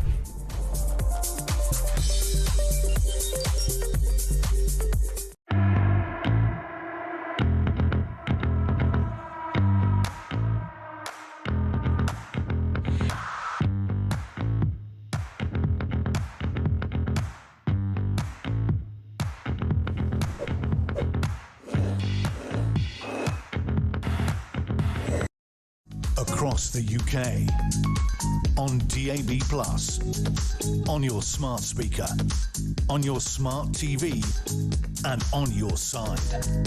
This is Talk. Lots to discuss here on Talk. 0344 499 1000. Thank you to Spectre, who has been in touch. He says, listening to Talk for a few weeks now, no one is able to offer a solution on illegal immigration, only because of one reason. The UK has always loved and embraced failure. Very strange phenomenon. If you cannot accept collateral damage, the problem will persist. Dave says, if Starmer has brains, he would go in coalition with Reform UK, give Nigel the Deputy Prime Minister position, and that way he will be in government to help sort this mess out. I wonder what other members of his party would think about that now. Another person says, if Andy Burnham became Labour leader, he'll take the party to the left. He's a Corbynite. He was in Corbyn's shadow cabinet. Would be a massive boost to Reform UK. So bring it on. I'm not sure I would describe Andy Burnham as a Corbynite, but yeah, well, listen, Keir Starmer was in that shadow cabinet, certainly. Sean says, I doubt Andy Burnham is on manoeuvres. He had no truck with Corbyn chicken coup and said he never would. Labour would need a stalking horse first. No talent in the Parliamentary Labour Party, though, to run against Starmer. He might consider it, but again, he's not even in Parliament. And thank you to Spike as well, who says he is listening to the show on a sunbed in Portugal. Well, Spike, it's all right for some. I hope you're soaking up the rays and having a lovely time. Thank you as well to Ian in North Wales, who has texted me to say, great show. I would be worried about the Labour Party conference if I were Starmer. I can see him getting booed before his speech. I can see McSweeney being pelted with fruit, says Ian in North Wales. Well, let's hope that doesn't happen. That wouldn't be a pleasant thing. Neil says, Cardi P, I don't think the Oxford Union president should lose his place at Oxford. If he does, then we're no different from the left-wing thugs who try to cancel those with opposing views. Having said that, and given the Oxford Union's purpose is as follows, and I quote, the Oxford Union is a prestigious and historic debating society with a primary purpose of promoting free speech and the exchange of ideas, then how can you have a president who is vehemently against free speech? And by the way, what goes on the internet stays in the internet, so future employers will have a field day on and well on this. Let's speak to Joe in Bournemouth, who's given me a ring on 0344 499 1000. Joe, you're very welcome to the programme. What would you like to say?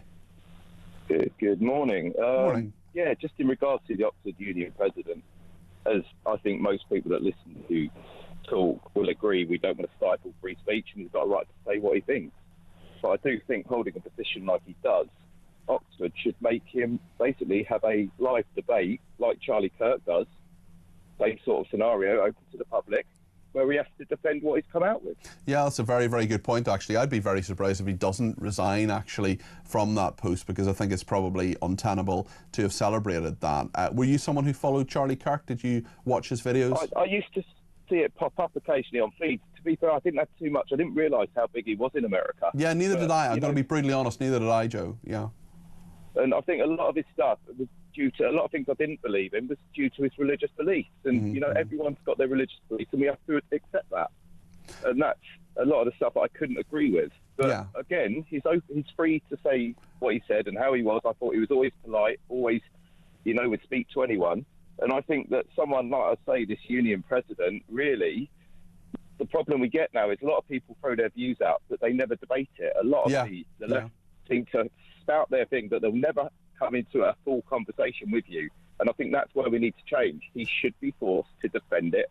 That's a really, really good point, Joe, and I think you're absolutely right, and that's what we do on this show and on this station. We debate ideas, we have free speech. People come on, they say what they think, and Joe has done just that, so thank you. Amanda says, good morning, Peter. Since the vile murder of Charlie Kirk, it has brought to mind your decent mantra of disagreeing without being disagreeable. I hope this terrible incident will be a turning point and a reflection on how our children are being brainwashed. Sean in Gloucester says, I think the silent majority is now finally realising how far the loony left have infected everything. They ruin everything and their arguments are illogical. To get out of this mess, we're in need of a radical change. It's looking like that change is Nigel Farage in Reform UK. The Tories were useless and lying Labour are massively worse. People have had enough and want a true alternative. Reform UK might not get it all right, but they're professionals with fresh ideas. Immigration is just the tip of the iceberg of the issues we have created, says Sean. Let's talk about breakfast clubs with Anne in Sussex. Anne, I think you perhaps share my frustration that we're told time and time again that this is the number one, or apparently the number one achievement of the UK government, of the Labour government in the last 14 months. What do you think? Oh, well, you know I can't bear to miss your show. Yes, that really rankles with me because they keep on about breakfast clubs, and there are two reasons why it concerns me. One is, and it's part of the communist goal, is to separate parents and children. So we keep them in breakfast clubs, nurseries, at school, after school clubs, away from the family.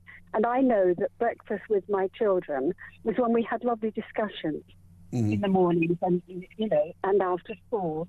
So I'm angry at the separation, of which is a deliberate communist policy. But the other is about the nutrition and the food, because if they're giving them cereals and white bread and GMO foods, which are really huge, they are not what the children need. Is that not better than nothing, Anne? If kids are not going to get, if they're going to get nothing at home, is it not better to have cereal or something like that you know, may not be great food, but it's some food? Peter, I didn't have breakfast. I didn't have food when I got home, and there was no money for dinner money. I didn't have food. I was one of those who really was malnourished and always ill. But you know, I've lived to this great age, and I learned about food. First thing I did when I got married was to buy a book on nutrition. Children aren't left without food today. In fact, many of the families that you think are on low income, I see in McDonald's and the Harvesters, and because my work has been with families and children over many years, I wonder what they're doing, because that's safe cooking. So a lot of children, there are children who are like me, who are not properly fed, and that's disgraceful. But you know, as a teacher, and I did have under fives for 20 years, I would know when a child has me. Yes, you can spot it. I work with the authorities, but it doesn't mean we've got to do this blanket. Also, you know, we've taken the grandparents away to work longer, so there's no one to look after the children. So who is really looking at the children's mental and physical health? It's a very good point, Anne. So you were a teacher of very young children, 4 and 5 year olds? Oh, I was almost from conception to 5. Wow. You'd have been great at that, Anne. You'd have been really, you would have taken absolutely no nonsense, but you'd have been so incredibly caring to them. That would have been a wonderful thing. Oh, it was wonderful. They came in punching, biting, kicking. Some of them, boy, did I want them. Social services sent them. And we, you know, we had a very calm, loving, caring atmosphere. And my biggest job was working with the parents. Yeah. Some of those parents went on to become teachers and to train. Oh, that's marvellous. You know, they may have alcohol or mental health, and they'd had bad childhoods. And I say, you're not your father. You're not your mother. You can do better. And you've given so much back. I know we've spoken on a number of occasions. You're a really caring person. So thanks for your call today. I really appreciate it. That you will have changed an awful lot of lives. That's Anne in Sussex there. Really lovely call. Thank you for that. Very sensible as always from Anne. Leslie says, if these Labour MPs think going more left with policy is the answer, is for the birds, you cannot tax your wage growth. Correct. Jane in Cambridge says, Nigel Farage is our only hope. Matthew celebrated when all the wealthy people left the country. Who does he think pays tax? Great show. Kevin in Barnstable says, the spiteful reflex reaction to the mention of Nigel Farage just now is so indicative of the divide in this country. Tarquin's call was there, and then of course Matthew asked him a few questions there. Straight off the back of this Charlie Kirk business, Matthew couldn't contain himself and listen to what Tarquin had to say. Matthew thinks he is so decent, what a plonker he is. In fact, he is just Starmer's latest breakfast club buffoon. A dullard lefty peddling the bigotry of low expectation, spaffing public money and driving the country down Mike Graham's gurgler, says Kevin in Barnstable. Tell us what you really think, Kevin. Everyone's a Marmite politician. Matthew's problem with Nigel is that he's wiping the floor with all of them. Huey says Labour keep going on about breakfast clubs, but that doesn't improve anyone's lives beyond those feckless parents who can't be bothered caring for their kids properly. Everything Labour does costs the taxpayer and nothing they do benefits them. One more from Laura, who says, interesting to hear the Liberal left on your programme. Matthew used to use the word loathe in relation to Nigel Farage. The Be Kind Brigade, totally hypocritical, says Laura. Actually, one more. Gary and Wilmslow says, can we not have free speech until people agree to disagree? Tory and Labour both failed, so about time they admit they're both wrong. Time now for someone else, not the Liberal Democrats, says Gary in Winslow. Well, lots more to talk about. We'll talk about some of these horrendous anti-Semitic attacks that have been happening. Jake Wallace-Simons will be with us. We're also going to talk to Mary Dejevsky a little bit later on as well, my favourite foreign affairs analyst, about what has been going on with the UK joining the NATO operation to bolster Europe's eastern flank. This comes after attacks from Russia. Mary will take us through all of that. Loads more to discuss. Stay with us here on Talk.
Across the UK, on DAB+, on your smart speaker, on your smart TV, and on your side.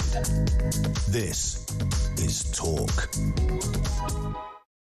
That's right, Jeremy Kyle is back on Monday between 4 and 7. He'll be presenting Drive on Monday, Tuesday and Wednesday. I'll be here on Drive on Thursday and Friday between 4 and 7, and then the weekend shows as well. I hope you can join me for all of that. And thank you to Adrian and Horsham. Lovely message to say, I'm really enjoying the debates this morning. Thank you, Adrian. Adrian also says, in theory, I'm in favour of assisted dying if done under exceptionally guarded circumstances. However, in my view, the distinction is irrelevant. Our health service is in an appalling state and by and large are failing to get the basics right. If the NHS can be fixed and shown to work faultlessly for 5 or 10 years, I may change my opinion, but for now there's no way they could take assisted dying on. I think that's a really, really good point. Lisa in Northern Ireland as well says this is despicable that the Oxford University student who looked Charlie Kirk in the eye, shook his hand and not 1 ounce of empathy for his assassination. I've no doubt Charlie wiped the floor with him intellectually and bruised his ego. R.I.P. Charlie, you will not be forgotten. And one more from Steve in Ipswich, who says being human is being capable of independent thought and action.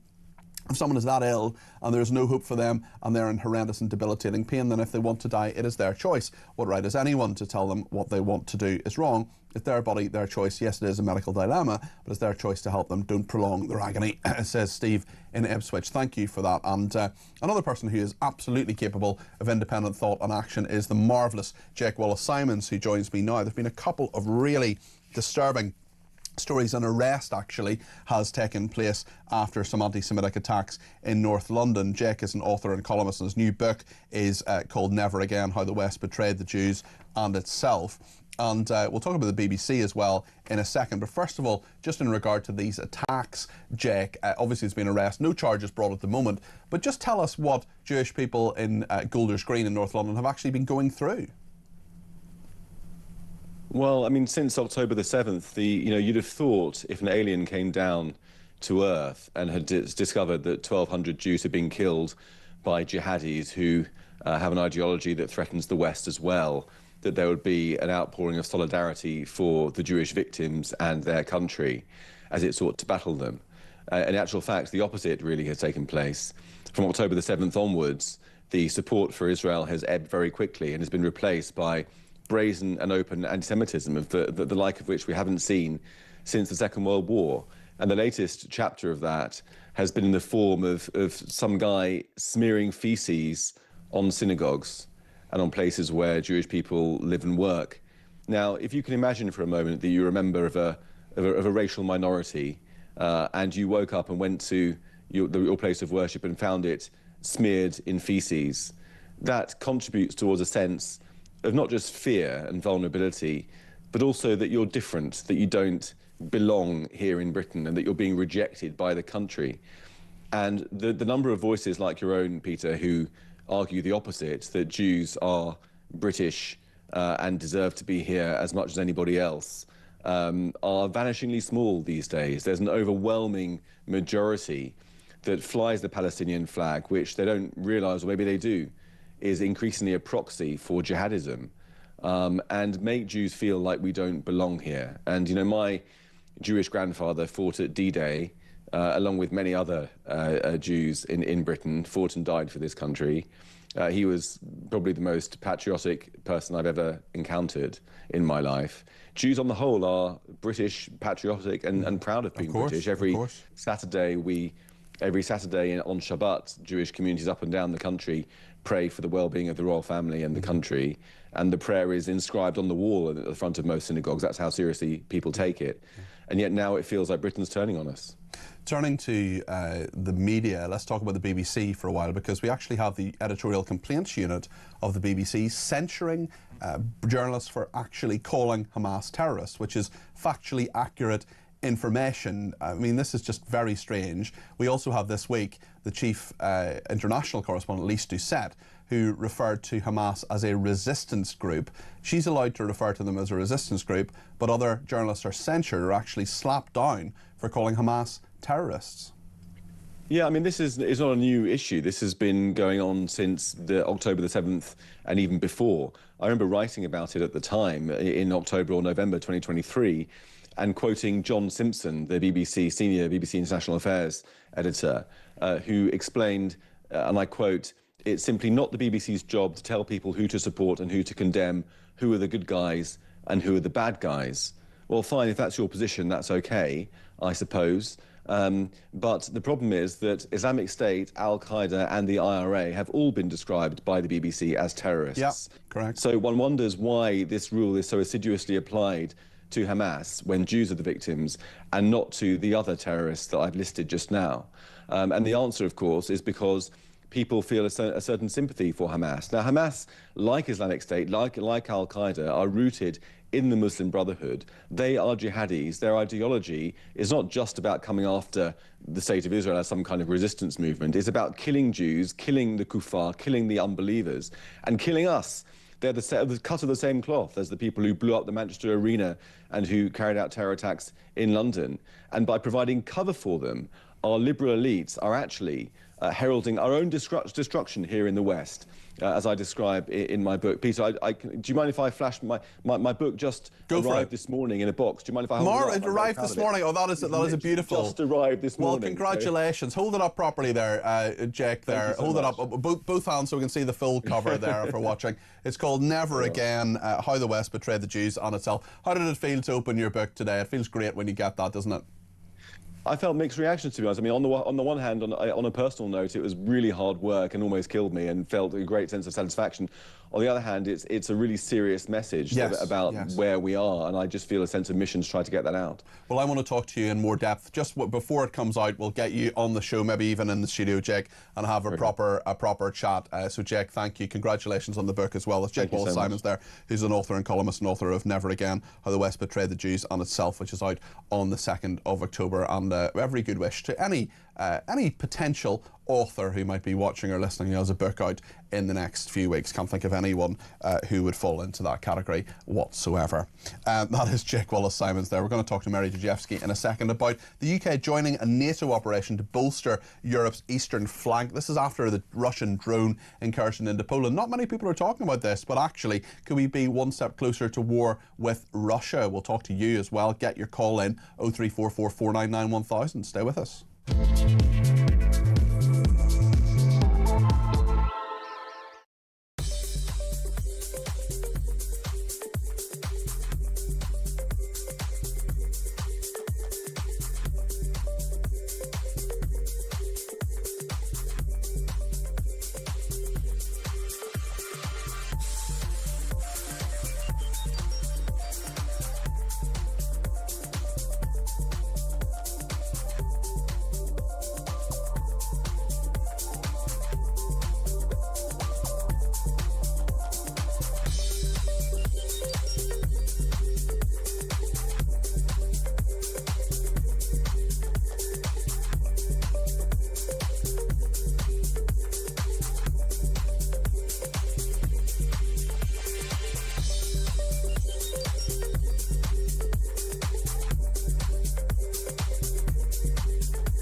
We may now be living in a world where things like this happen. You know, it shows that it's never been more important to debate. We need to settle our differences in the battle of ideas, not in other ways that lead to people's deaths and to physical harm being done.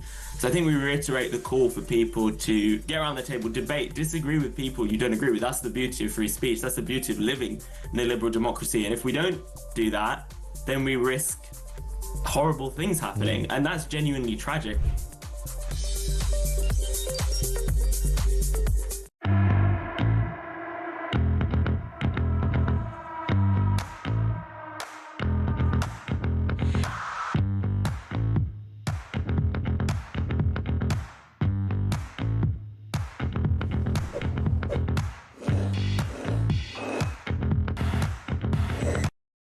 Across the UK, on DAB+, on your smart speaker, on your smart TV, and on your side.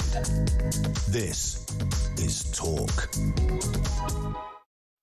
Now, we've been told for a while that what's been happening in Ukraine, the fact that Russia has a fifth of Ukraine's territory, is something that we really need to worry about here in the West. Now we know that there's been an incursion by drones in Poland, and NATO forces, including our own here in the UK, are to bolster Europe's eastern flank after what has been called a reckless and unacceptable violation of Polish airspace. This is Mark Rutte, the NATO Secretary General, announcing Operation Eastern Sentry yesterday, involving the deployment of equipment on the border with Belarus, Russia and Ukraine to deter potential Russian aggression. Well, Mary Dejevsky is with me now, foreign affairs columnist for The Independent. Mary, how worried do we need to be, do you think? Well, I think that at the risk of sounding reckless and unconcerned, I really think that in rhetoric, at least, NATO and the Western countries are really exaggerating this out of all proportion.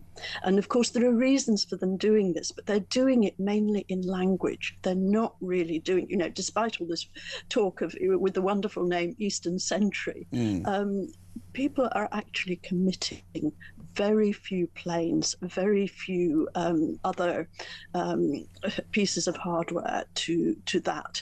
And the British, who've been in the forefront of the campaign to support Ukraine, they're still deciding how they're going to support Eastern Sentry. So what's actually happening and the words being used, there is a complete mismatch here.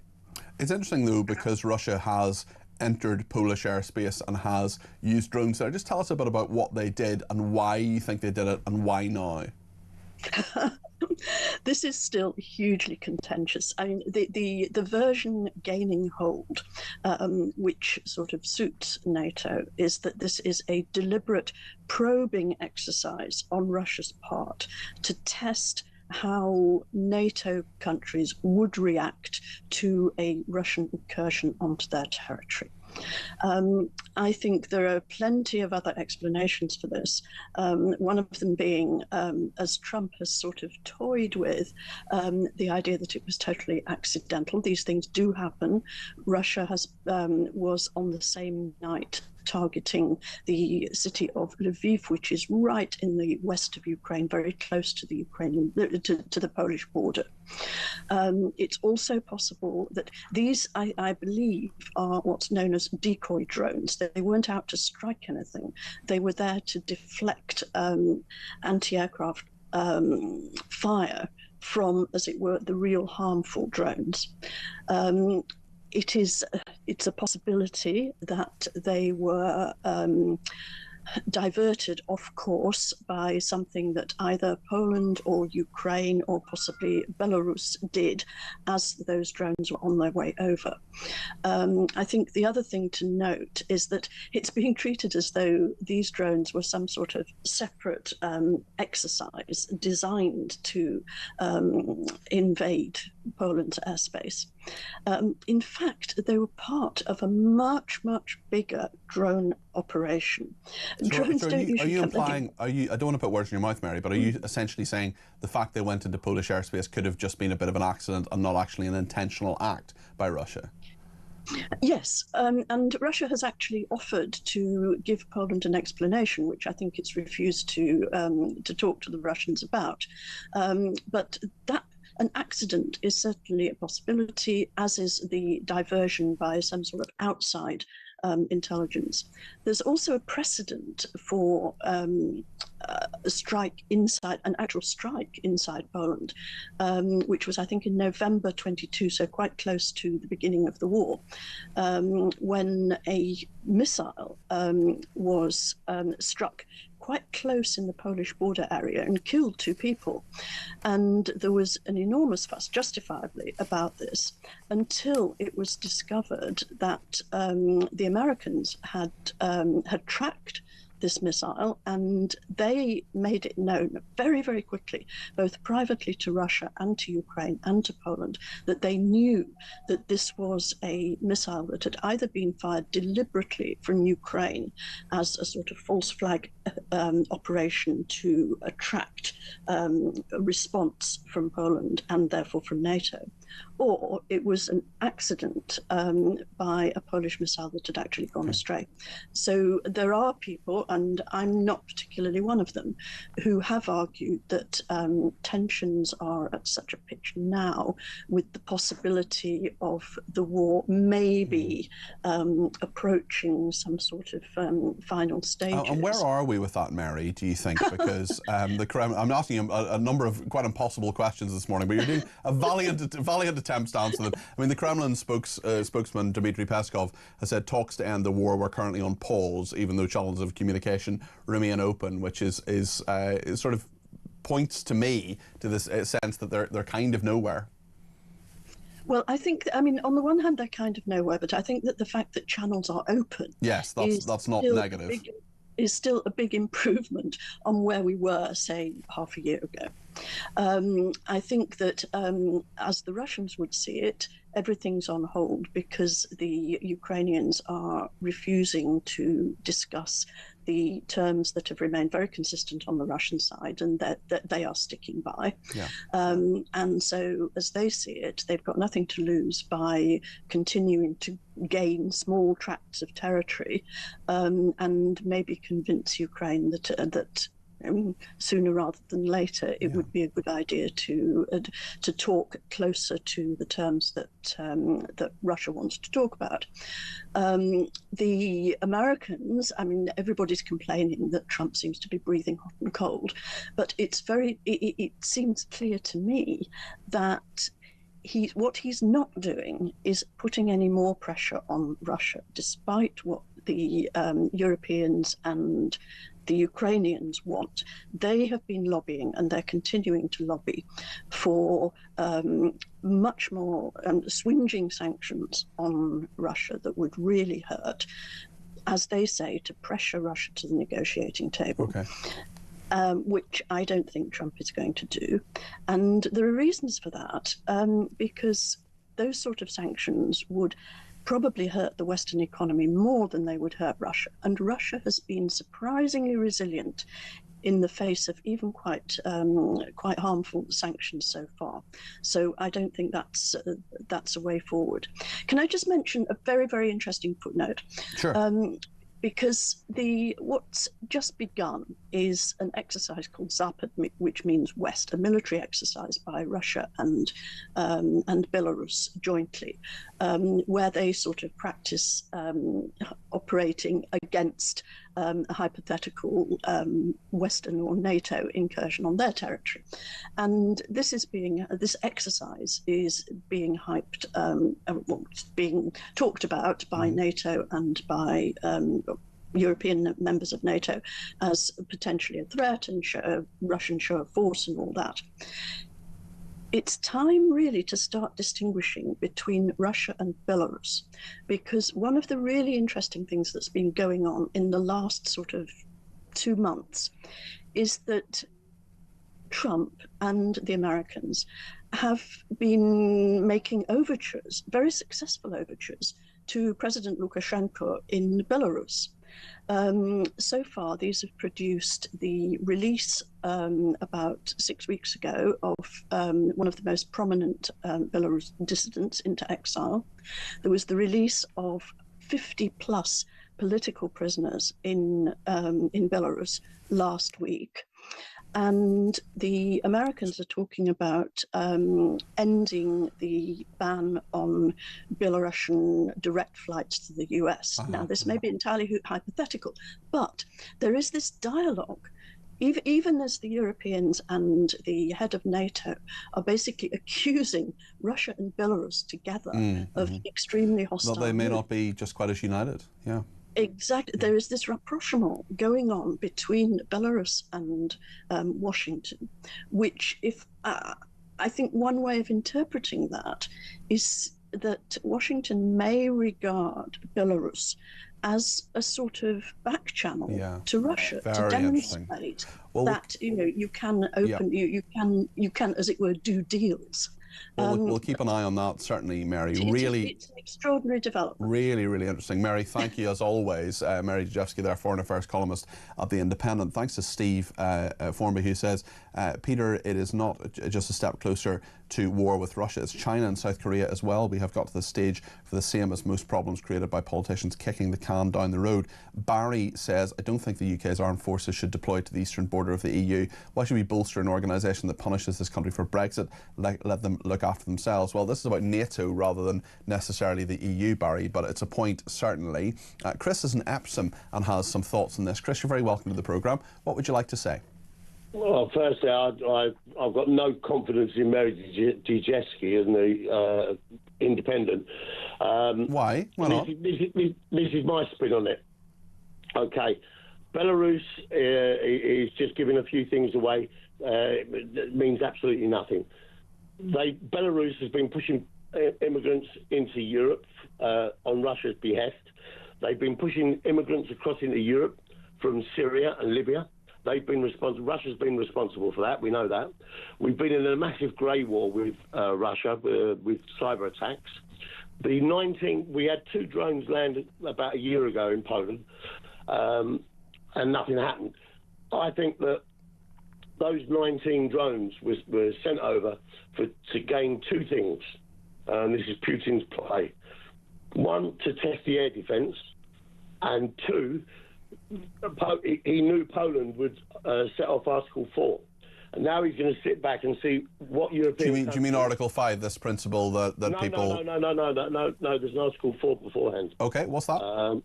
That's where we acknowledge the threat, and we come together with a plan it's like a doomsday clock at from 10 o'clock to 11 o'clock. Very interesting analysis there, Chris. Just a final point, if you would, because we're a bit short on time.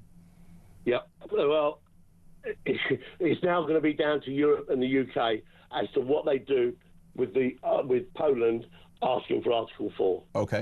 Because it's going to test the strength of all European countries and us. It'll be fast. If we do put troops on the ground, or we do say Article 4, and we do send troops out because it goes further to defend the European borders, all right, then we're left with 180,000 fighting-age men in this country that have been infiltrating our infrastructure in this country. OK, Chris, we've got to move on.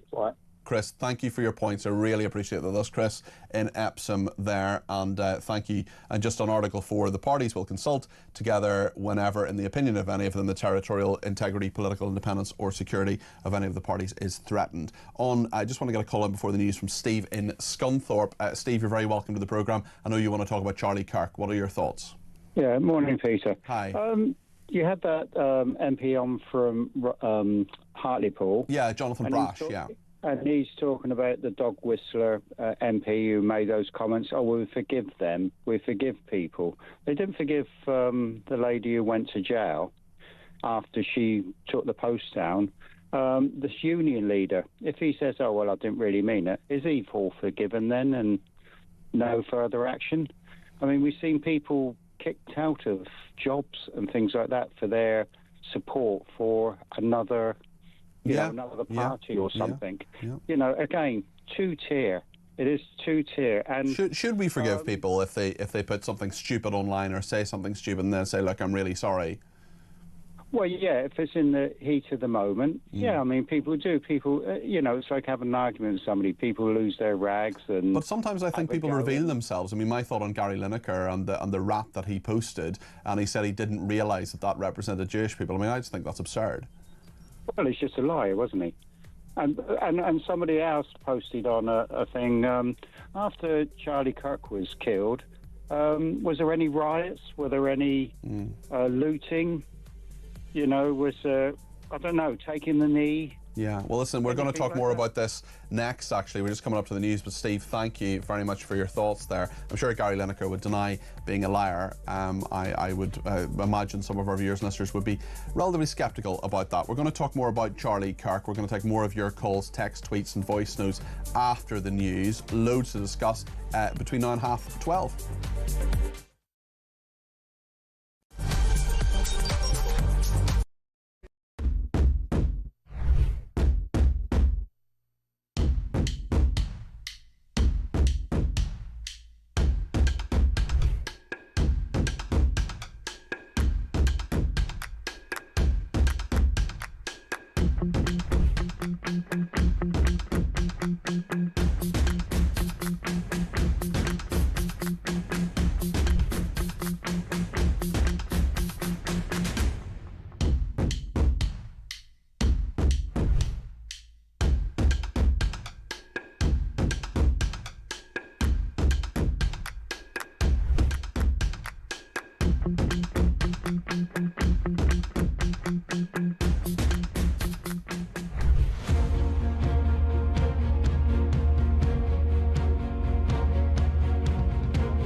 very good morning to you, by the way. Morning, Tory, with me, Mike Graham.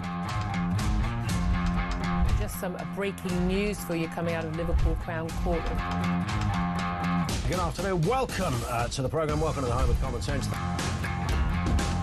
Loads to talk about, I promise you that. Loads and loads and loads. Yes, it's me again, your genial host, Kevin O'Sullivan.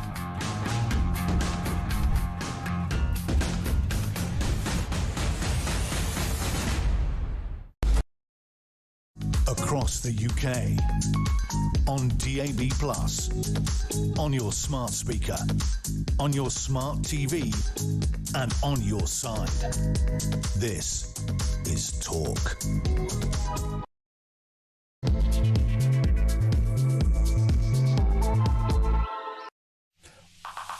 Well, a very good afternoon. This is Talk. I'm Peter Cardwell. Some very interesting developments. Kemi Badenoch, the leader of the Conservative Party, has accused the Prime Minister of lying in regard to what he knew about Peter Mandelson's relationship with Jeffrey Epstein. We'll get into that. We'll talk about Charlie Kirk as well. John Laboutier is the former US Congressman who'll be with us in a second. We'll take a lot more of your calls, texts and tweets. If you want to get your voice on the air between now and 12:30, do give me a shout.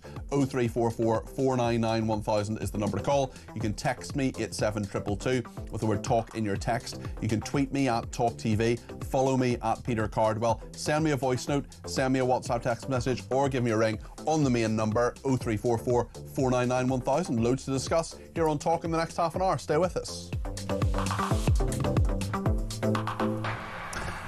And, of course, I will be back tomorrow between 10 and 1. Jeremy's doing Drive Monday, Tuesday, Wednesday. I'll be here for Drive between 4 and 7 on Thursday and Friday, and next weekend shows as well. Busy, busy week in politics, and a big development in that Kemi Badenoch, the leader of the Conservative Party, has accused the Prime Minister of lying about what he knew when in regard to Peter Mandelson's relationship with Jeffrey Epstein. Peter Mandelson, of course, sacked this week as ambassador to America. Looks like the Prime Minister and Labour MPs spent the week lying to the whole country about what they knew regarding Mandelson's involvement with convicted paedophile Jeffrey Epstein, the Conservative leader has posted on Twitter. She's referring to reports that Downing Street officials were aware of emails between Lord Mandelson and Epstein when Sir Keir Starmer defended him during Prime Minister's questions. This was on Wednesday. Kemi Badenoch wrote, "If Number 10 had those emails for 48 hours before acting, it means Starmer lied at PMQs, and ministers lied again about new additional information. These are yet more errors of judgment. The Prime Minister has very serious questions to answer. The only way to clear this up is full transparency about who knew what and when." Well, no response from Downing Street just yet to that, but if that happens in the next half an hour, we will, of course, let you know. I want to talk now about Charlie Kirk and indeed Peter Mandelson as well, with John Laboutier, who's a former US Congressman. Just before we speak to him, I just want to play you two clips, one in regard to Charlie Kirk at the Oxford Union and the other from his widow, Erica. Let's hear what Charlie Kirk said at the Oxford Union, the kind of debater he was, and indeed what he thought about this country as well. From my perspective, Britain is one of the greatest countries in the history of the world. You were the country of Shakespeare, the steam engine, and Adam Smith. You defeated Napoleon, you destroyed the slave trade, you stood up to Hitler. My country, America, became great as it is because of what we inherited from you, from Britain. When I hear the slogan, "Make America Great Again," I'm also hearing, quote, "Return America to its British roots." Great Britain has everything in the world to be proud of. But when I look at Britain today, I see a country where the ruling elites are in a race to abandon the very values, the values that made them so great in the first place. That was Charlie Kirk there, speaking of the Oxford Union a few months ago. Big controversy because the incoming president of that student society has been celebrating his death by posting things on social media. Absolutely horrendous. I want to hear now from Erica Kirk, who is Charlie Kirk's widow. This is what she has been saying. They should all know this. If you thought that my husband's mission was powerful before, you have no idea.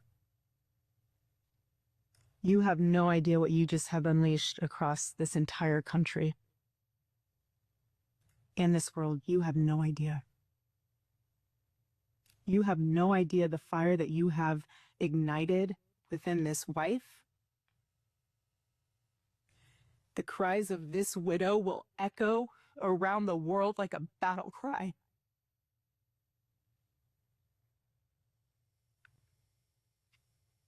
To everyone listening tonight across America, the movement my husband built will not die. It won't.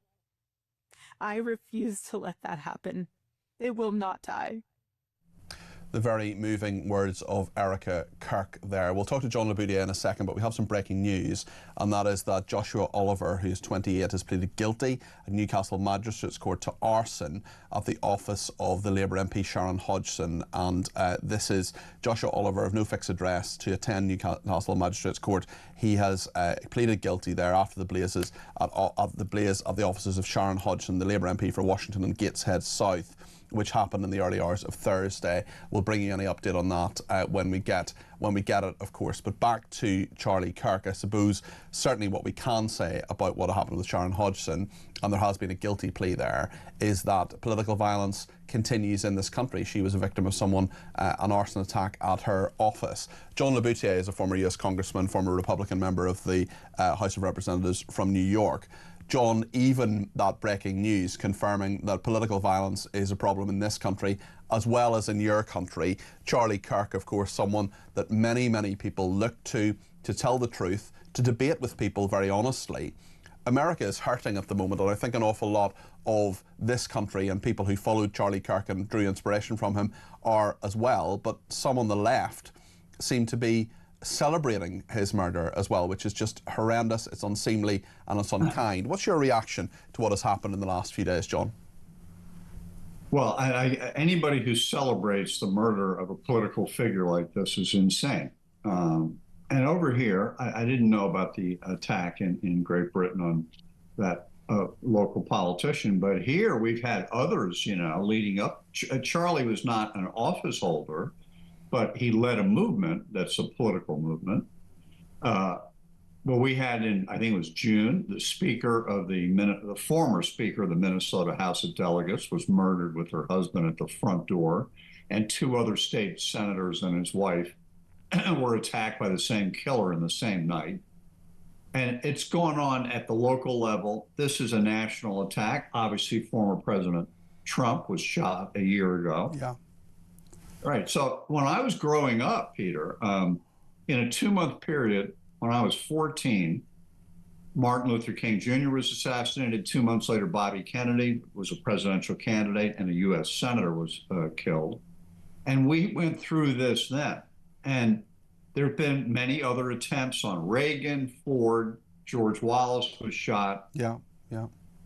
There is nothing to link it all together except to say there are unstable, nutty, crazy, angry people who have access to guns in this country. Not so much in your country. I think you said the one that you just brought up was a arson attack. Yeah, at an MP's office. That's right. Yeah. But here, unlike there, getting guns is so easy. There are so many guns floating around, and you get a nutty, unstable, angry, screwed up person for whatever reason. They think they're on the left, the right, whatever, and they get a gun, and you've created a time bomb of killing. And it happens in these school shootings too. Same thing. Yeah, it's interesting. We have the president of a very prestigious student organisation, the Oxford Union, a bastion of free speech for over 150 years, who actually debated Charlie Kirk and then celebrated his shooting. I just wonder, especially in the spirit of Charlie Kirk, we've had people saying this morning, well, free speech exists, people are entitled to their opinion even if we find them abhorrent. But do you believe this student society president should resign? Yeah, oh, definitely. I think he's an embarrassment to a great organization, worldwide, wonderful reputation. Look, everybody has a right to an opinion, but you also have in your head self-editing, where you say to yourself, I may think this, but I'm not going to say it. And maybe tomorrow I won't think it so much because I'm angry, I'm tired, or whatever it is. And that guy should have self-edited and not said such a thing. Yeah. John, great to talk to you as always. Thank you so much. That's John Laboutier there, former US Congressman, with his thoughts on Charlie Kirk. Yours are coming in too. Anne says, a brave and decent soul is dead, a husband taken from a wife, a father taken from his children, and for what? Because psychopathic global elites want control and power over all of us. R.I.P. Charlie, says Anne. Well, I mean, we don't know whether that's linked. Certainly, this gunman seems to have been acting alone. We'll see what actually is the case when that trial occurs. Barry says, I'm appalled at some of the vitriol being directed at the late Charlie Kirk. He was a very decent human being and in my view special, and the left have killed him. It's sickening. Nick says, will all the people mocking Charlie Kirk's death be charged with hate crimes, I wonder? Darren says, although it will never be acknowledged by the left, it is the decent and tolerant nature of the centre-right that had led to the rise of the extreme left, self-entitled, naive and completely delusional. The rule of the right has become that of a parent to the needy, spoiled brats on the left. That's Darren in the Isle of Wight. Elsa says, thank you for inviting your guest Mary Dejevsky. Her opinions on Eastern Europe and Russia are so valuable in times of disinformation and biased reporting. NATO has been poking the bear for so long, I no longer trust them not to take Europe to war again. Lisa says the EU has no need to punish us for Brexit. We did that ourselves with no outside help required. Great show, says Lisa. Tony says, I think your correspondent Jake Wallace-Simons is wrong to say that the majority of us are against Jews. Obviously, they're the idiots who side with Hamas and Palestine, but everyone that I know and the silent majority of us respect and embrace Jewish people and are fully behind Israel in their fight against terrorists. Tony, thank you. Maybe the silent majority needs to turn up the volume a little bit. You certainly have by sending your message in, and I appreciate that, Tony. Barry says, I don't think the UK's armed forces should deploy to the eastern border of the EU. Why should we bolster them? Steve says, it's not just a step closer to war with Russia, it's China and South Korea as well. Terry says, would you please tell Jake Wallace-Simons that most decent British people fully support the Jewish people? That's Terry in Hornchurch there. Similar thoughts from Ellie, who says the majority of British people do recognise the Jews as British, and you're welcome here. Ignore the haters. They're the noisy minority who hate everything about this country. And Barry says, regarding the President-elect of the Oxford Union, if that is what an education there gets you, I'm glad I'm thick. Well, Barry, first of all, I don't think you're thick for a second. And secondly, I was very, very privileged to go to Oxford University. There were some people there who knew an awful lot, really huge amount about, you know, geography or physics. And it was a miracle how they tied their shoelaces. Ashley has sent me a voice note. Ashley has some thoughts on Labour. This is what Ashley says. Peter, Ashley from Milford.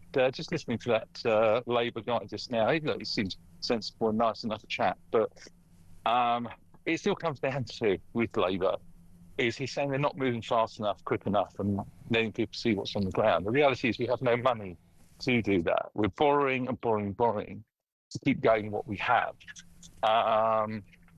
You know, they don't seem to have any ideas, any solution how to raise funds. The hope of growth has gone out the window, and that's likely to be like that for a long time.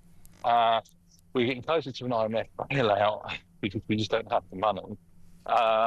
Much the same as France. I just don't see any inspiration or any ideas about what they're going to do, how they're going to do it. And it just seems like they're okay to plod along with you know, more of the same. Thank you for that, Ashley. One more before the break from Kelvin. Charlie Kirk's right about this country. You know, we did fight Hitler and and all these other baddies he's on about. My parents and a lot of my family, same with loads of other indigenous British people in this country, fought against Hitler, fought for our freedoms, and look at the state of our country. The lefties, Labour, Tories, they're destroying the country. This is what our people fought for, our freedoms, and these lot are giving it away. They're destroying everything. 15-minute cities so you can't go anywhere, being punished with, filling us up with migrants and taxing us all to the hill to look after them, and we can't afford to feed ourselves. All our freedoms have been taken away. You can't even smoke in a pub, and you can't even go and have a drink in a pub at some places now, and they're all closing down. Our freedoms, if you look, are all gone. Next thing, freedom of speech. So what did our parents fight for? Some of my parents, some of my family during the war, from what I believe, were taken prisoner of war. They didn't fight for this that we've got now. These lot need to go, the lot of them. And the sooner we get Farage in, the better. Bye. Kelvin, thanks for that. Please try not to swear in your messages. It does cause some problems, and we want to make sure that we give you freedom of speech, but we can't say, we can't play exactly what Kelvin said there, because we've got into some trouble with Ofcom and fines, and also there are many people listening at quarter past 12, children as well, who don't want to hear that sort of language. But Kelvin, your points that you make, I think, are all very, very valid. There's certainly things that an awful lot of our viewers and listeners think, so that's why we played the message, even though it was 10 seconds longer than the 1 minute. But on a serious note, Kelvin, thank you for it, and thanks to Ashley. We'll play more voice notes. We'll get more opinions from you after the break. Stay with us.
I think it is very, very unlikely that anyone would have prevented the Prime Minister seeing that security information, which we're now being told contained information about Mandelson's ongoing relationship with Epstein. And that's to say that the Prime Minister actually knew about this all along. Yeah. I think that casts major doubt over his judgment, and he has enormously serious questions to answer. So what we're going to try and do is we're going to push the government to publish that information, put it on the public record so we can all see who knew what when.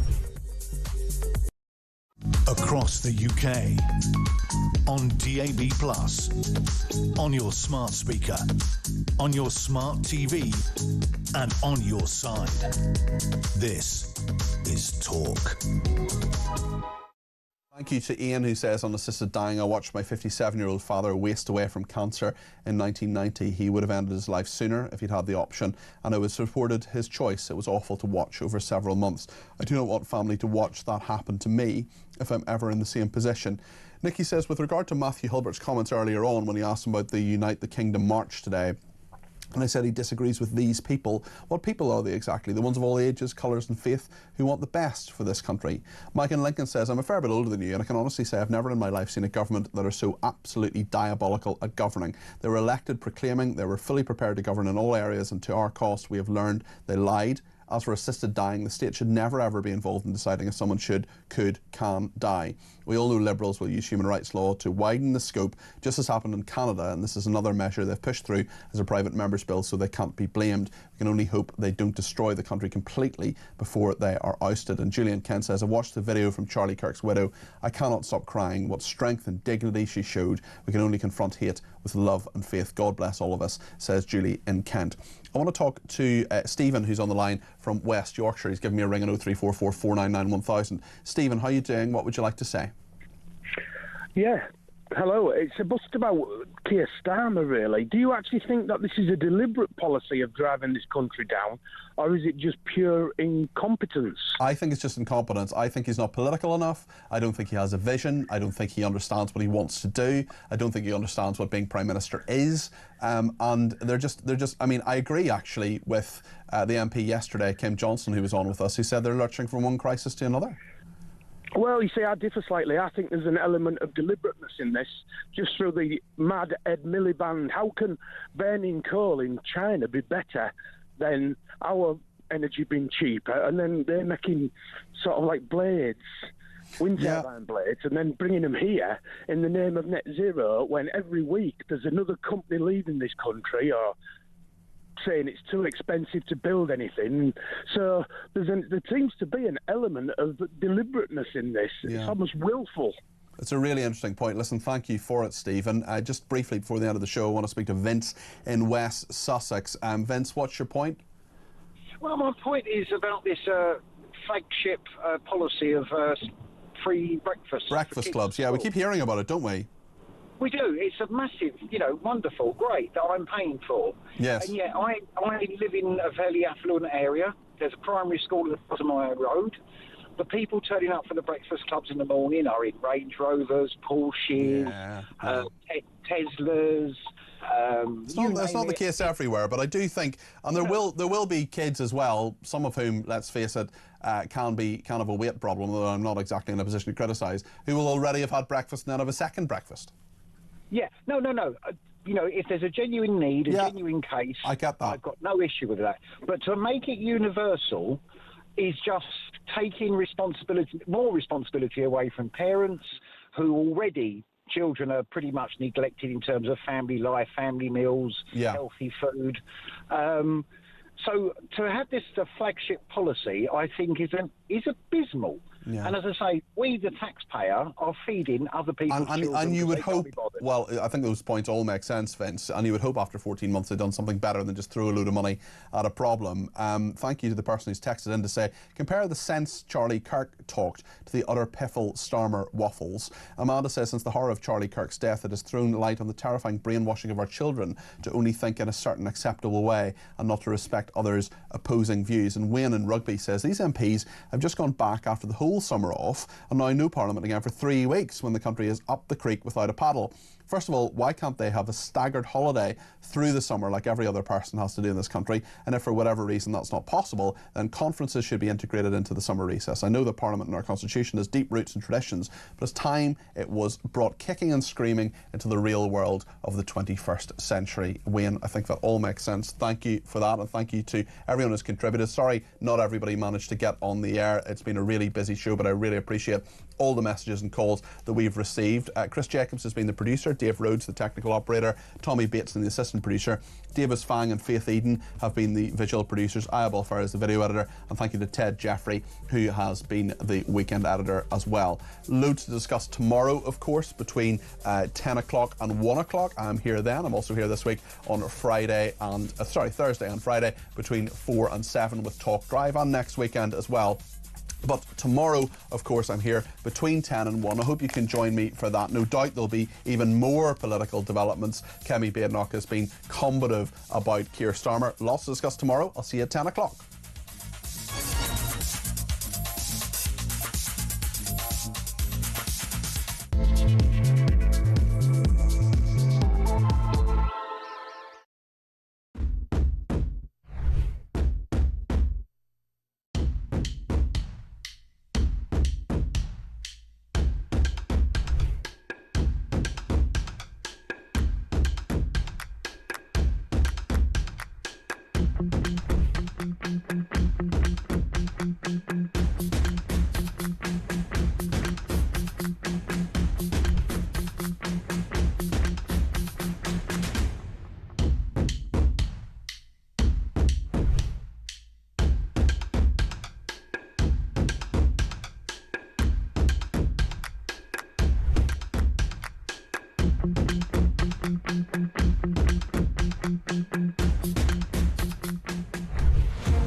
very good morning to you, by the way. Morning, Tory, with me, Mike Graham. Just some breaking news for you coming out of Liverpool Crown Court. Good afternoon. Welcome to the programme. Welcome to the home of common sense. Loads to talk about, I promise you that. Loads and loads and loads. Yes, it's me again, your genial host, Kevin O'Sullivan.